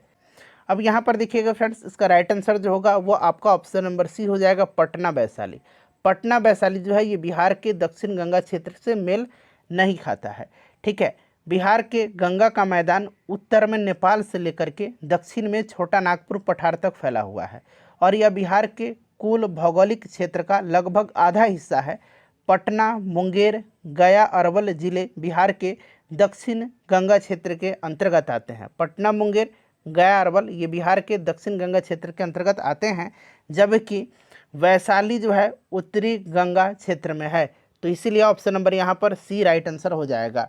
अच्छा, यहाँ से एक दो प्रश्न और मैं आपका कवर करवा दे रहा हूँ। देखिए प्रश्न पूछा गया है ऑलरेडी बिहार में कि बिहार राज्य में गंगा के किनारे स्थित जिलों की संख्या कितनी है। बिहार राज्य में गंगा के किनारे स्थित जिलों की संख्या कितनी है। तो याद रखिएगा ये टोटल 12 जिले हैं। कौन कौन से जिले हैं, जरा उंगली पर नाम काउंट करेंगे इन 12 जिलों का। तो देखिए ये सारण है, बक्सर है, भोजपुर है, पटना है, वैशाली है, समस्तीपुर है, बेगूसराय है, लखीसराय है, मुंगेर है, खगड़िया है, भागलपुर है और कटिहार है। तो ये 12 जिलों का नाम आपको याद रखना है। और बिहार के किस जिले में गंगा नदी सबसे लंबी है, तो ये भी याद रखिएगा, पटना में गंगा नदी सबसे लंबी है। ठीक है, तो ये सारे पॉइंट्स फ्रेंड्स आप ध्यान रखिएगा। नदी से संबंधित प्रश्न जो है ये बार बार पूछ। भारत की कुल जनसंख्या के सापेक्ष बिहार की जनसंख्या का प्रतिशत क्या है, बताएंगे फ्रेंड्स। इसका राइट आंसर क्या हो जाएगा, सब लोग आंसर कमेंट करेंगे कि बिहार की कुल जनसंख्या के सापेक्ष भारत की कुल जनसंख्या के सापेक्ष बिहार की जनसंख्या का प्रतिशत क्या है। देखिए फ्रेंड्स, अगर हम 2011 के आंकड़े के अनुसार बात करते हैं तो आप थोड़ा सा ध्यान दीजिएगा। यहाँ पर आपके 2 प्रश्न कवर होंगे, ठीक है ना। देखिए फ्रेंड्स, बिहार की जनसंख्या देश की कुल जनसंख्या का 8.58% है, एग्जैक्ट की मैं बात करता हूँ, ठीक है। और देखिए, जबकि बिहार राज्य का क्षेत्रफल कितना है, तो 94,163 वर्ग किलोमीटर है। और यह जो क्षेत्रफल है, जो देश के कुल क्षेत्रफल का 2.86% है। तो ये भी पॉइंट आप ध्यान रखिएगा, बड़ा ही इम्पोर्टेंट है, ठीक है। ओवरऑल अगर हम बात करते हैं 2011 की जनगणना के अनुसार कि बिहार का जनसंख्या कितना है, तो 10,40,99,452 है। ये आप याद रखिएगा, ठीक है ना। बड़ा ही इम्पोर्टेंट है, बड़ा ही इम्पोर्टेंट है, ठीक है ना। इस चीज़ को आप ध्यान रखेंगे। चलिए, बिहार का जनघनत्व कितना है, तो ये 1106 प्रति वर्ग किलोमीटर है। क्लियर। तो ये सब पॉइंट आप ध्यान रखें। पटना कॉलेज कब स्थापित हुआ था? आंसर देखिए, सबको कमेंट करना है। तो देखिए फ्रेंड्स, पटना कॉलेज की स्थापना जो है ये 1863 में हुई थी। कब हुई थी? 1863। जिन्होंने भी आंसर दिया है उनका बिल्कुल राइट आंसर है।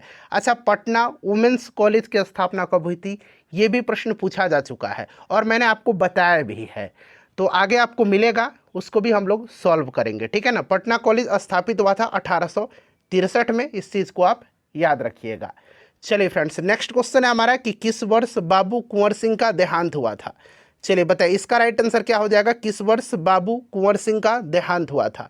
देखिए, बाबू कुंवर सिंह से संबंधित प्रश्न लगातार बीपीएससी के द्वारा पूछा जाता है। बाबू कुंवर सिंह जो थे, इन्होंने 1857 की क्रांति का नेतृत्व बिहार में किया था, ठीक है ना फ्रेंड्स। और देखिए, इनका जन्म अगर पूछा जाए कि जन्म कब हुआ था, तो इनका जन्म 1777 ईस्वी में हुआ था। और इनकी मृत्यु जो हुई थी, इनका देहांत जो हुआ था, ये 1858 में हुआ था। ये भी आप याद रखिएगा, मैं जहाँ भी हूँ जगदीशपुर वहीं है। ये स्टेटमेंट किसका है? तो बाबू कुंवर सिंह जी का है, ये जगदीशपुर के थे, ये भी आप याद रखिएगा, ठीक है ना। चलिए, उसके बाद नेक्स्ट क्वेश्चन कर लेंगे कि किस वर्ष बिहार को बंगाल से अलग किया गया था? किस वर्ष बिहार को बंगाल से अलग किया गया था? अब यहाँ से सोच समझ करके आपको आंसर देना है। चलिए, आंसर आप लोग बताइए, फिर मैं आपको पूरी डिटेल में बताता हूँ। तो देखिए, यहाँ से देखिए, बिहार को बंगाल से कब अलग किया गया था? तो बंगाल से अलग हुआ था बिहार 1912 में, और बिहार में उस समय उड़ीसा सम्मिलित था, ठीक है। बिहार और उड़ीसा सम्मिलित थे। तो यहाँ पर सबसे पहले देखिए, 1912 ऑप्शन में कहीं भी नहीं दिया गया है, इसीलिए इसका राइट आंसर क्या हो जाएगा? उपरोक्त में से कोई नहीं। अब यहाँ पर बात करते हैं कि बंगाल से तो 1912 में बिहार अलग हुआ था, लेकिन बिहार में उड़ीसा सम्मिलित था, और बिहार और उड़ीसा अलग हुए थे 1936 में। और फिर बिहार से झारखंड अलग हुआ था सन 2000 में, 15 नवंबर सन 2000 को। तो ये सारे पॉइंट ध्यान रखिएगा, प्रश्न कहीं से भी बन सकता है। तो इसका राइट आंसर क्या हो जाएगा? किस वर्ष बिहार को बंगाल से अलग किया गया था? तो इनमें से कोई नहीं, यहाँ पर देखिए राइट आंसर होगा इसका। चलिए, उसके बाद देखिएगा कि महात्मा गांधी ने चंपारण यात्रा किस वर्ष में किया था? आपको याद होगा 1916 का जो लखनऊ अधिवेशन था, वहीं पर गांधी जी से राजकुमार शुक्ल जी ने मुलाकात किया था। और राजकुमार शुक्ल जी ने जो चंपारण में नील कृषक थे, इनकी जो यहाँ पर दयनीय दुर्दशा थी, उसके तरफ गांधी जी का ध्यान आकृष्ट किया था और गांधी जी को चंपारण आने का निमंत्रण दिया था। और गांधी जी ने निमंत्रण स्वीकार करते हुए 1917 में चंपारण की यात्रा किया था, और 1917 में इन्होंने चंपारण सत्याग्रह भी चलाया था। तो यहाँ पर देखिए 1917 यहाँ पर करेक्ट आंसर हो जाएगा।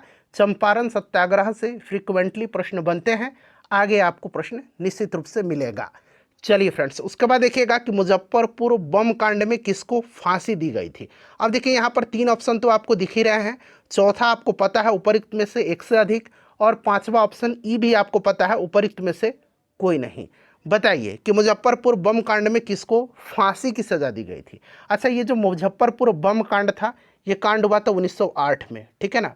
बम जा करके कहाँ पर गिरी थी? कैनेडी की गाड़ी पर गिरी थी, ठीक है ना, आपको याद होगा।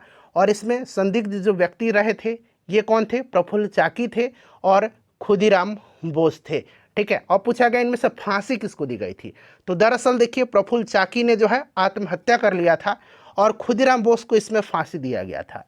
खुदीराम बोस को फांसी कब दिया गया था? तो 11 अगस्त 1908 को खुदीराम बोस को फांसी की सज़ा दिया गया था, ठीक है। तो देखिए, बरौनी तेल शोधक संयंत्र बिहार के किस जिले में स्थित है?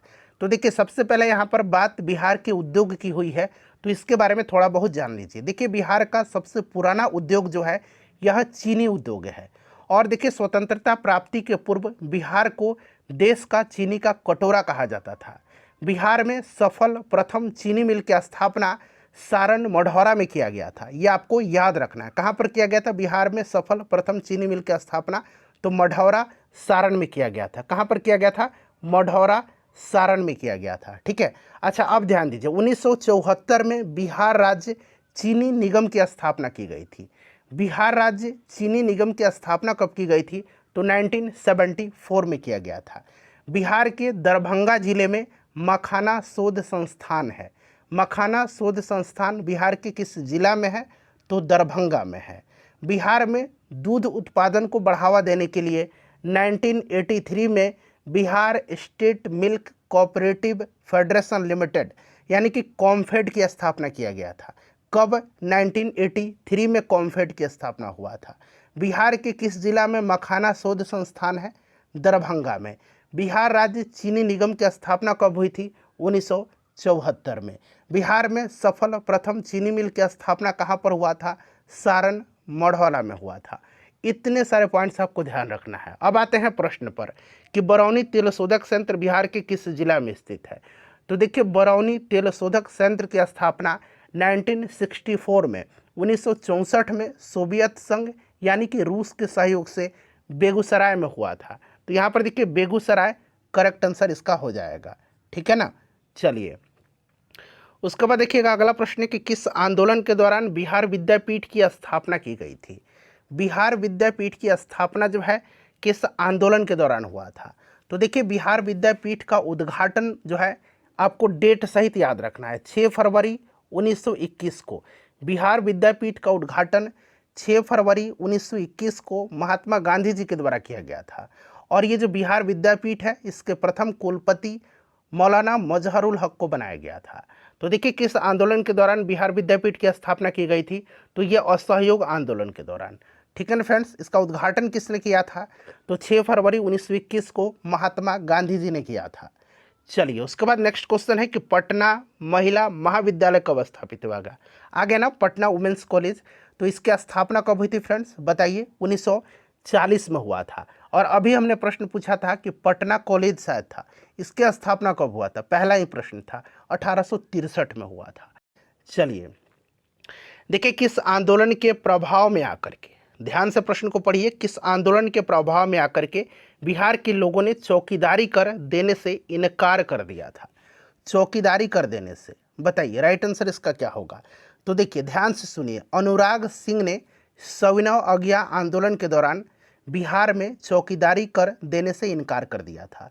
और चंद्रा देवी के नेतृत्व में, किसके नेतृत्व में? चंद्रा देवी के नेतृत्व में अगस्त 1930 में गया में एक सभा संबोधित करते हुए चौकीदारी कर न देने का नारा दिया गया था। उसके बाद अगर हम बात करते हैं तो बेगूसराय में चौकीदारी कर बंद करने का कार्यक्रम विशेष रूप से चर्चा में रहा था, ये आपको भी पता है। और बिहार में चौकीदारी कर बंदी सर्वप्रथम बेतिया पश्चिम चंपारण में शुरू हुआ था। अगर प्रश्न बनेगा कि बिहार में चौकीदारी कर बंदी सर्वप्रथम कहाँ पर शुरू हुआ था, तो पश्चिम चंपारण में, बेतिया में शुरू हुआ था, पश्चिम चंपारण जिला में। ये आप जरूर याद रखिएगा। ठीक है ना। तो यहाँ पर देखिए राइट आंसर इसका क्या होगा फ्रेंड्स? सविनय अवज्ञा आंदोलन के दौरान, ऑप्शन ए बिल्कुल इसका करेक्ट आंसर हो जाएगा। ठीक है। चलिए अब हम लोग आगे बढ़ते हैं, नेक्स्ट क्वेश्चन कर लेंगे कि हुंकार हिंदी साप्ताहिक पत्रिका के प्रकाशन से कौन संबंधित थे? देखिए हुंकार जो है यह एक क्या है? यह एक किसान आंदोलन की पत्रिका थी। किसान आंदोलन की यह एक पत्रिका थी और इसका संपादन स्वामी सहजानंद सरस्वती जी ने किया था। और इनके साथ जो है राहुल संकृत्यायन भी थे और यमुना कारजी भी थे। इसलिए यहाँ से एक से अधिक इसका आंसर होगा। ठीक है ना। अच्छा बात स्वामी सहजानंद सरस्वती की करते हैं तो आपको याद होगा भारत में इनको किसान आंदोलन का जनक माना जाता है। इनके बारे में आगे प्रश्न मिलेगा, बिहार के संदर्भ में पूछा जाता है, निश्चित रूप से आपको प्रश्न देखने को मिलेगा। तो एक से अधिक राइट आंसर इसका हो जाएगा। चलिए फ्रेंड्स अगर सेशन पसंद आ रहा है तो प्लीज़ एक बार सेशन को लाइक ज़रूर करें। आपका एक ही लाइक हमें मोटिवेट करता है। देखिए भारत की 2011 की जनगणना के अनुसार, बात हो रही है 2011 की जनगणना के अनुसार बिहार की कुल महिला साक्षरता दर क्या थी? अब यहाँ से मैं आपका 4-5 प्रश्न कवर करवाऊंगा। देखिए बात करते हैं 2011 की जनगणना के अनुसार, तो बिहार की साक्षरता दर कितनी है? तो बिहार की साक्षरता दर 61.8% है। और इसमें पुरुष साक्षरता दर कितना है? 71.2%। और महिला साक्षरता दर कितना है? तो 51.5%। ठीक है, तो महिला साक्षरता दर पूछा गया है, तो इनमें से कोई नहीं राइट आंसर होगा, क्योंकि 51.5% नहीं दिया गया है। अब देखिए, सबसे ज़्यादा साक्षरता दर वाला जिला बिहार का कौन सा है? रोहतास है। सबसे ज़्यादा पुरुष साक्षरता दर वाला जिला कौन सा है? तो रोहतास है। सबसे ज़्यादा महिला साक्षरता दर वाला जिला कौन सा है? तो रोहतास है। तीनों में रोहतास अग्रणी है। अब बात करते हैं सबसे कम साक्षरता दर वाला जिला। तो सबसे कम साक्षरता दर वाला जिला पूर्णिया है। सबसे कम पुरुष साक्षरता दर वाला भी पूर्णिया है। और सबसे कम महिला साक्षरता सहरसा में है। याद रहेगा आपको। चलिए नेक्स्ट क्वेश्चन करेंगे कि किस वर्ष बिहार प्रांतीय किसान सभा का गठन किया गया था? प्रश्न आ गया, बिहार प्रांतीय किसान सभा का गठन किया गया था 1929 में। किसके द्वारा किया गया था? तो स्वामी सहजानंद सरस्वती ने किया था। और ये जो सभा थी, ठीक है ना, प्रांतीय किसान सभा, इसका विस्तार बिहार के गांव में करने में इनकी हेल्प किसने किया था? तो कार्यानंद शर्मा, राहुल सांकृत्यायन, यदुनंदन शर्मा, पंचानन शर्मा, इन सभी वामपंथी नेताओं ने इनका सहयोग किया था। याद रखिएगा, बिहार प्रांतीय किसान सभा का गठन हुआ था 1929 में, स्वामी सहजानंद सरस्वती के द्वारा किया गया था। चलिए आगे बढ़ेंगे। नेक्स्ट क्वेश्चन है कि असहयोग आंदोलन के दौरान किसने बिहार में किसानों की अगुवाई किया था? असहयोग आंदोलन के दौरान, बताइए राइट आंसर क्या होगा? करेक्ट आंसर सभी लोग कमेंट करिए। तो देखिए, स्वामी विद्यानंद इसका राइट आंसर होगा। स्वामी विद्यानंद बिहार के किसान नेता थे और असहयोग आंदोलन के दौरान बिहार में कृषकों का इन्होंने नेतृत्व किया था। और विशेष करके उत्तर बिहार के कई जिलों में, खास करके दरभंगा राज्य के इलाकों में, स्वामी विद्यानंद जी ने रैयतों को उनके अधिकारों के बारे में सचेत किया था। ठीक है ना, तो यहाँ पर स्वामी विद्यानंद राइट आंसर इसका होगा। ठीक है, असहयोग आंदोलन के दौरान। चलिए देखिए, बिहार के किस जिले में रेशमी वस्त्र उद्योग, रेशमी वस्त्र का उत्पादन सबसे ज़्यादा होता है? बताइए, रेशमी वस्त्र का उत्पादन सबसे ज़्यादा कहाँ पर होता है? तो ये भागलपुर में होता है। और आपको पता है, भागलपुर को बिहार का सिल्क सिटी कहा जाता है। और देखिए 1922 में, याद रखिएगा, 1922 में बिहार के भागलपुर जिला में बिहार रेशम एवं वस्त्र संस्थान की स्थापना किया गया था। बाद में फिर से इसका पुनर्गठन किया गया था, यह भी आप ध्यान रखिएगा। भागलपुर यहाँ पर करेक्ट आंसर होगा। रेशमी वस्त्र का सबसे ज़्यादा जूट का उत्पादन पूर्णिया में होता है। ठीक है ना। चलिए देखिए, भारतीय राष्ट्रीय कांग्रेस का गया अधिवेशन किस वर्ष में हुआ था? भारतीय राष्ट्रीय कांग्रेस का गया अधिवेशन जो है ये किस वर्ष में हुआ था? तो फ्रेंड्स ये आपको पता है ना, बताइए राइट आंसर क्या होगा? तो 1922 में हुआ था। और बिहार में भारतीय राष्ट्रीय कांग्रेस का ये दूसरा अधिवेशन था। पहला अधिवेशन 1912 में बांकीपुर पटना में हुआ था और इसकी अध्यक्षता किया था RN माधोलकर ने। ठीक है ना, ये जो 1922 वाला गया अधिवेशन था, इसकी अध्यक्षता किसने किया था? तो चित्तरंजन दास ने किया था। और चित्तरंजन दास को देश बंधु के नाम से भी जाना जाता है, देश बंधु चित्तरंजन दास, ये भी आप ध्यान रखिएगा। चलिए फ्रेंड्स, नेक्स्ट क्वेश्चन है कि 1918 के किस महीने में चंपारण कृषि कानून यानी कि चंपारण एग्रेरियन एक्ट यूरोपीय नील बगान के स्वामी के विरुद्ध पारित हुआ था? चंपारण एग्रेरियन कानून एक्ट, ठीक है ना, एक्ट पूछा गया। एक था चंपारण एग्रेरियन कमेटी, ठीक है ना, चंपारण एग्रेरियन कमेटी था एक, और ये है आपका चंपारण एग्रेरियन एक्ट, कमेटी बना था। ठीक है ना, जो एडवर्ड गेट था उस समय तत्कालीन उपराज्यपाल, उसी ने गठन किया था चंपारण एग्रेरियन कमेटी का।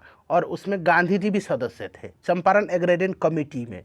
और ये जो एक्ट पारित हुआ था ना, ये हुआ था 4 मार्च 1918 को। 4 मार्च 1918 को, मार्च महीने में ये एक्ट पारित हुआ था। ठीक है ना, तो यहाँ पर देखिए मार्च नहीं है, इसलिए इनमें से कोई नहीं इसका करेक्ट आंसर होगा। बिहार की किस जनजाति ने कांग्रेस के गया अधिवेशन में भाग लिया था? अभी मैंने आपको बताया था गया अधिवेशन हुआ था 1922 में। ठीक है ना, इसकी अध्यक्षता चित्तरंजन दास ने किया था, याद रखिएगा। और बिहार की किस जनजाति ने कांग्रेस के इस गया अधिवेशन में भाग लिया था? बताइए राइट आंसर। तो ये उराव जनजाति थे। ठीक है ना। चलिए देखिए, प्रथम अखिल भारतीय कांग्रेस समाजवादी सम्मेलन कहाँ पर हुआ था? प्रथम अखिल भारतीय कांग्रेस समाजवादी सम्मेलन कहाँ पर हुआ था? बताइए राइट आंसर इसका क्या होगा। तो फ्रेंड्स ये पटना में हुआ था, 1934 में हुआ था, और इसके अध्यक्ष आचार्य नरेंद्र देव थे और इसके सचिव जयप्रकाश नारायण जी थे। चलिए उसके बाद नेक्स्ट क्वेश्चन करेंगे। तो ये कहाँ पर हुआ था? पटना में हुआ था, ठीक है ना। Biography of Kunwar Singh and Amar Singh के लेखक कौन है? बताइए राइट आंसर इसका क्या होगा। Biography of Kunwar Singh and Amar Singh के लेखक कौन है? तो इसको लिखा है किसने? इसको लिखा है काली किंकर दत्त ने। ऑप्शन बी राइट आंसर इसका हो जाएगा। नेक्स्ट क्वेश्चन है, चंपारण नील आंदोलन के दौरान महात्मा गांधी के साथ कौन थे?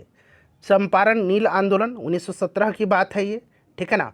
और गांधी जी के सहयोगी का नाम पूछा जा रहा है, तो याद रखिएगा इसमें सहयोगी रहे थे जेबी कृपलानी, राजेंद्र प्रसाद, अनुग्रह नारायण सिन्हा, अब्दुल बारी, महादेव देसाई, नरहरि पारिख और भी लोग थे। तो यहाँ पर देखिए अब्दुल बारी, महादेव देसाई, नरहरि पारिख, जेबी कृपलानी, राजेंद्र प्रसाद, अनुग्रह नारायण सिन्हा, ये सब नाम आप याद रखिएगा। एक से अधिक राइट आंसर इसका होगा। अच्छा, 1917 में जो चंपारण में गांधी जी आए थे, उस समय गांधी जी की जान किसने बचाया था?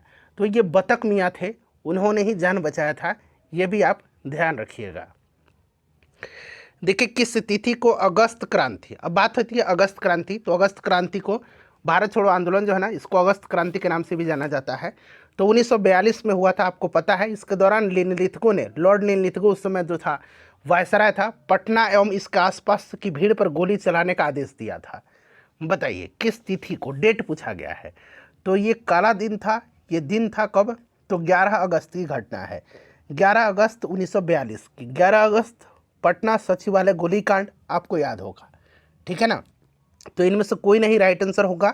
11 अगस्त की घटना है और इसमें 7 छात्र जो थे ये शहीद हुए थे। इनमें नाम कौन कौन सा इनका? तो शहीद उमाकांत प्रसाद सिंह, शहीद रामानंद सिंह, शहीद सतीश प्रसाद झा, शहीद जगपति कुमार, शहीद देवीपद चौधरी, शहीद राजेंद्र सिंह और शहीद राम गोविंद सिंह।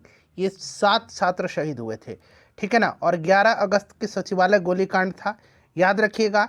इन छात्रों की शहादत ने पूरे बिहार में स्वतंत्रता आंदोलन में एक नई जान फूंक दिया था। इसकी लपटें पूरे बिहार में नहीं बल्कि पूरे भारतवर्ष में फैल गई थी और बड़े पैमाने पर रेल, संचार, सरकारी कार्यालयों का नुकसान पहुंचाया गया था। आक्रोश की लहर लंबे समय तक रही थी, ठीक है ना। और पूरे बिहार में दमन चक्र चलती रही। पटना को सैनिक छावनी के रूप में तब्दील कर दिया गया था। और ये उस समय बिहार का जो पटना में जो सचिवालय गोलीकांड हुआ था, उस समय पटना का तत्कालीन जिला मजिस्ट्रेट था WG आर्थर। आर्थर का नाम याद रखिएगा, इसी ने आदेश दिया था। ये भी प्रश्न बनता है, ठीक है ना। तो ये 11 अगस्त 1942 की घटना है। चलिए फ्रेंड्स, उसके बाद देखिए बिहार के किस जिले में प्रथम तैरता हुआ सोलर ऊर्जा संयंत्र बनाया गया है, यानी कि फ्लोटिंग सोलर पावर प्लांट, ठीक है ना। प्रथम तैरता हुआ सोलर ऊर्जा संयंत्र बनाया गया है। तो ये आपको याद रखना है, ये कादिराबाद में बना है, कादिराबाद। और ये कादिराबाद पूछ लिया गया था बीपीएससी के द्वारा, जगह का नाम दिया गया। ये है कहाँ पर कादिराबाद? तो फ्रेंड्स ये दरभंगा में है कादिराबाद, ठीक है ना। इसको आप याद रखिएगा। निम्नलिखित में से देखिए बिहार के निम्नलिखित में से किसे GI टैग मिला है? बताइए। भौगोलिक संकेतक का दर्जा। तो ये आपको पता है, मगही पान, शाही लीची, सिलाव खाजा, कतरनी चावल, मधुबनी पेंटिंग, मिथिला मखाना, मरचा चावल जो है अभी पश्चिम चंपारण का, उसको भी दिया गया है। तो यहाँ पर देखिए मगही पान यहाँ पर दिया गया है, ठीक है ना। देखिए वर्ष 1946 में बनी अंतरिम सरकार में डॉक्टर राजेंद्र प्रसाद के पास कौन सा विभाग था? अंतरिम सरकार का गठन जब हुआ था उस समय डॉक्टर राजेंद्र प्रसाद के पास कौन सा विभाग था? तो अंतरिम सरकार में डॉक्टर राजेंद्र प्रसाद जी खाद्य एवं कृषि मंत्री थे, ठीक है ना। इस चीज़ को आप ध्यान रखिएगा, ये VVI क्वेश्चन है, इसको आप जरूर याद रखिएगा। चलिए, गांधी जी को विशेष रूप से चंपारण आने और वहाँ के कृषकों की दयनीय स्थिति को देखने हेतु किसने अनुग्रह किया था? तो देखिए मैंने बताया था कि 1916 का जो लखनऊ अधिवेशन था, वहीं पर राजकुमार शुक्ल जी ने गांधी जी से मुलाकात किया था और यहाँ के जो नील कृषक थे उनकी दयनीय दुर्दशा की तरफ गांधी जी का ध्यान आकृष्ट किया था और उनको चंपारण आने का निमंत्रण दिया था। तो राजकुमार शुक्ल यहाँ पर राइट आंसर हो जाएगा। और 1917 में गांधी जी चंपारण आए थे, चंपारण सत्याग्रह इन्होंने चलाया था। देखिए नेशनल कॉलेज और बिहार विद्यापीठ का शिलान्यास किसने किया था? देखिए बिहार विद्यापीठ के शिलान्यास अभी मैंने बताया था आपको, बिहार विद्यापीठ का उद्घाटन जो है 6 फरवरी 1921 को जो है महात्मा गांधी जी ने किया था असहयोग आंदोलन के दौरान। तो यहाँ पर देखिए महात्मा गांधी दिया गया है। चलिए उसके बाद देखिएगा कि विश्व का प्रथम जो है गणतंत्र वैशाली में किसके द्वारा स्थापित किया गया था। याद रखिएगा विश्व का प्रथम गणतंत्र कहाँ पर स्थापित किया गया था, वैशाली में। किसके द्वारा स्थापित किया गया था, तो ये लिच्छवियों के द्वारा स्थापित किया गया था। किसके द्वारा स्थापित किया गया था, तो ये लिच्छवियों के द्वारा स्थापित किया गया था। ऑप्शन में देखिए लिच्छवी नहीं है, तो उपरोक्त में से कोई नहीं राइट आंसर होगा इसका। देखिए इल्तुतमिश ने बिहार में अपना प्रथम सूबेदार किसे नियुक्त किया था। इल्तुतमिश ने बिहार में अपना प्रथम सूबेदार किसको नियुक्त किया था, बताइए राइट आंसर इसका क्या होगा। तो देखिए फ्रेंड्स, इल्तुतमिश ने बिहार में अपना प्रथम सूबेदार जो है यह मलिक जानी को नियुक्त किया था। किसको, मलिक जानी को। तो मलिक जानी तो ऑप्शन में है ही नहीं, मलिक जानी को, ठीक है ना। तो उपरोक्त में से कोई नहीं इसका राइट आंसर होगा, मलिक जानी ऑप्शन में नहीं है। चलिए उसके बाद देखिए बिरसा मुंडा का कार्य क्षेत्र कौन सा था। अच्छा देखिए बिरसा मुंडा विद्रोह आपको याद होगा 1899-1900, ठीक है ना। इसको उलगुलान विद्रोह के नाम से भी जाना जाता है।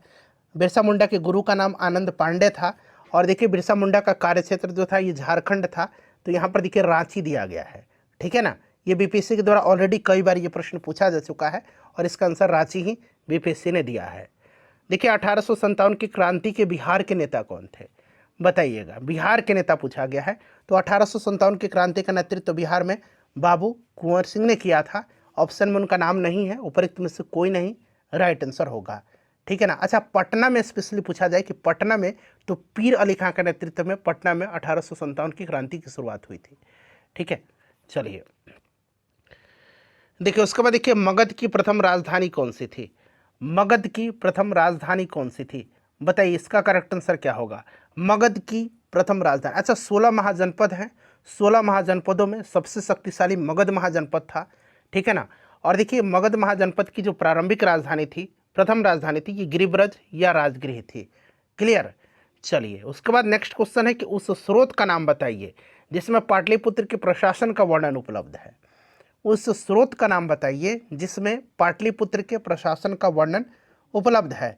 तो ये स्रोत जो है यह इंडिका है, और इंडिका मेगास्थनीज की इंडिका है। आपको याद होगा मेगास्थनीज जो था ये सेल्यूकस निकेटर का राजदूत था जो चंद्रगुप्त मौर्य के दरबार में आया था, और इसी इंडिका में जो है पाटलिपुत्र के प्रशासन का वर्णन उपलब्ध मिलता है, ठीक है।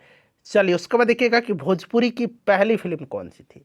बात भोजपुरी की आई है, लेकिन बात आ सकती है मैथिली की भी।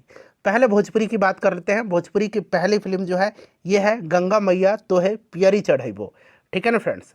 ऑप्शन ए राइट आंसर होगा। 1963 में 1963 में यह फिल्म रिलीज हुई थी।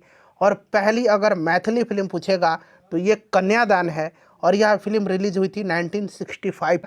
बिहार समाजवादी पार्टी का गठन किसने किया था। यहाँ पर 3 ऑप्शन है, ऑप्शन डी एक से अधिक और इनमें से कोई नहीं, ठीक है ना, बना लीजिएगा, ये छूट गया है।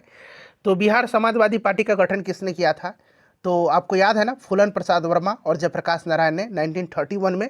फूलन प्रसाद वर्मा और जयप्रकाश नारायण, ये काफ़ी इंपॉर्टेंट क्वेश्चन है फ्रेंड्स, ठीक है ना, इसको आप याद रखिएगा। देखिए बिहार प्रोविंशियल कांग्रेस कमेटी जिसका मुख्यालय पटना में है, इसका गठन किस वर्ष हुआ था।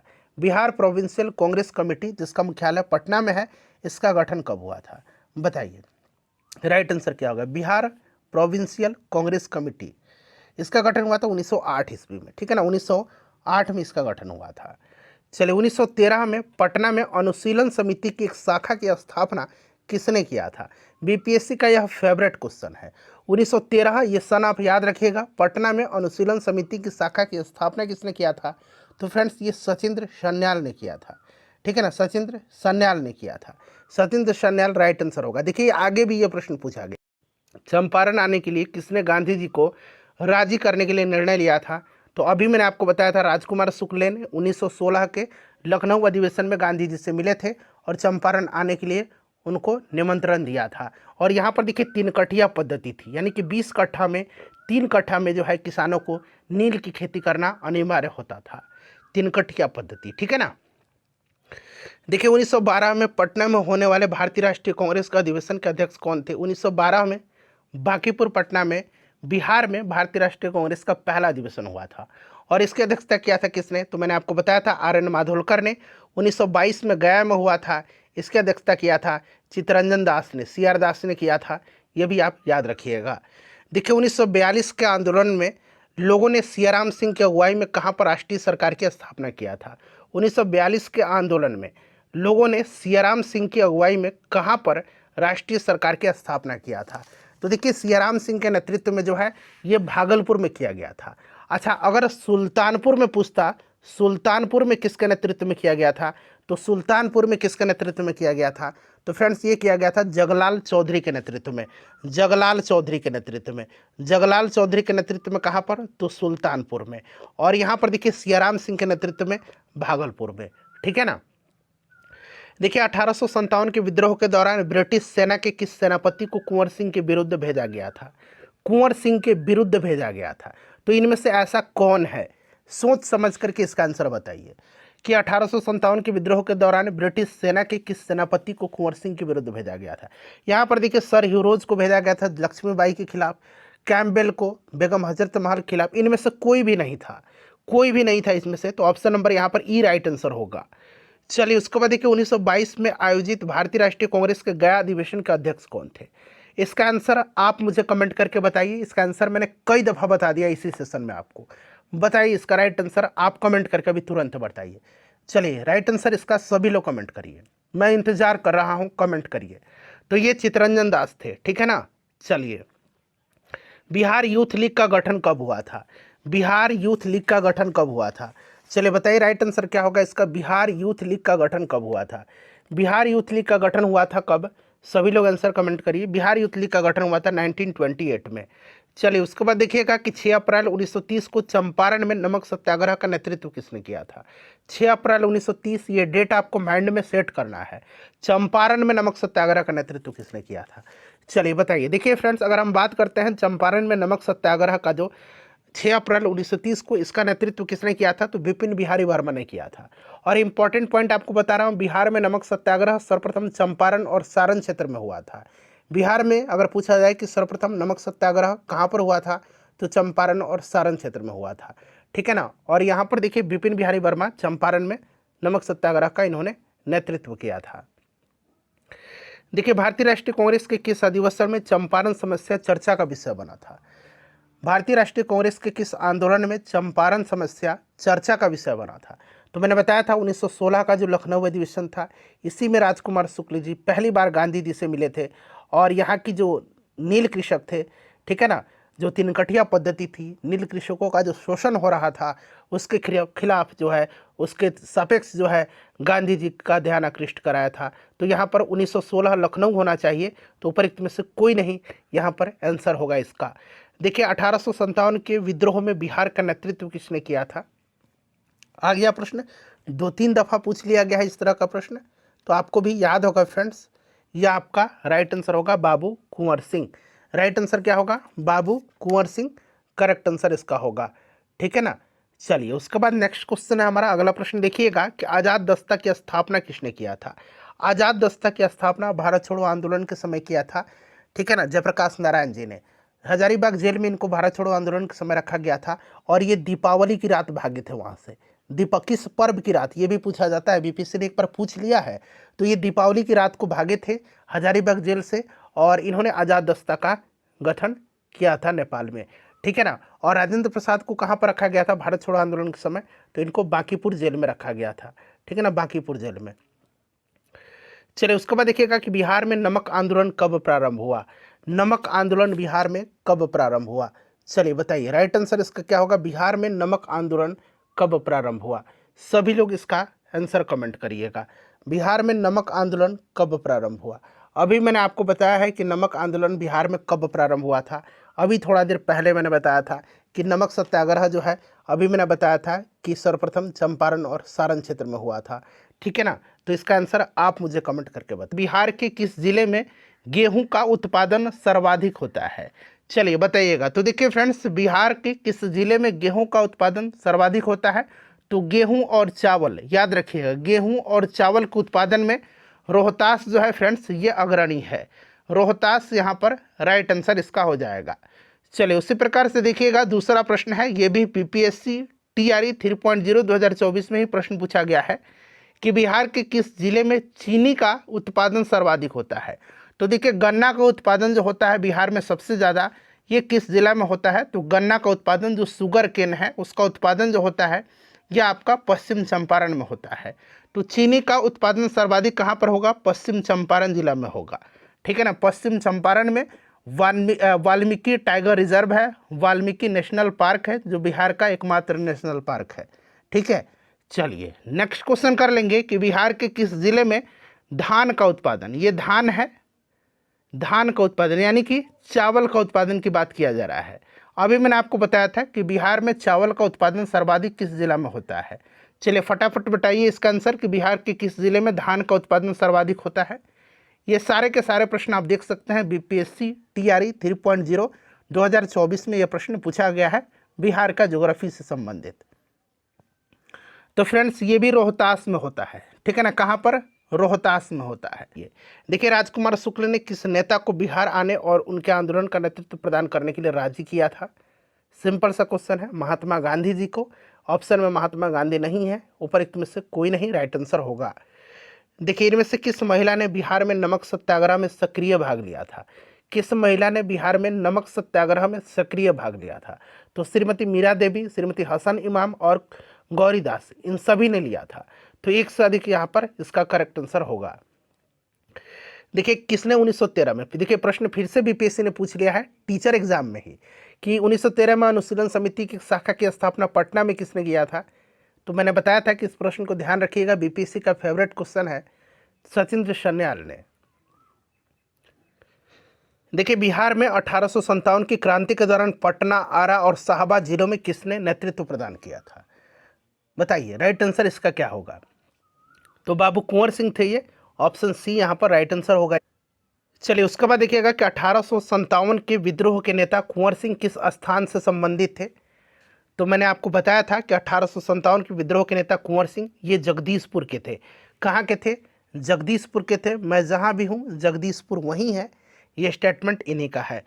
देखिए 1917 में चंपारण आने का निमंत्रण महात्मा गांधी जी को किसने दिया था? तो ये राजकुमार शुक्ल। देखिए, कब बिहार पहली बार ब्रिटिश शासित भारत के तहत बंगाल प्रेसिडेंसी से अलग? को लाइक कर दीजिए फ्रेंड्स और प्लीज़ इसको शेयर कर दीजिए।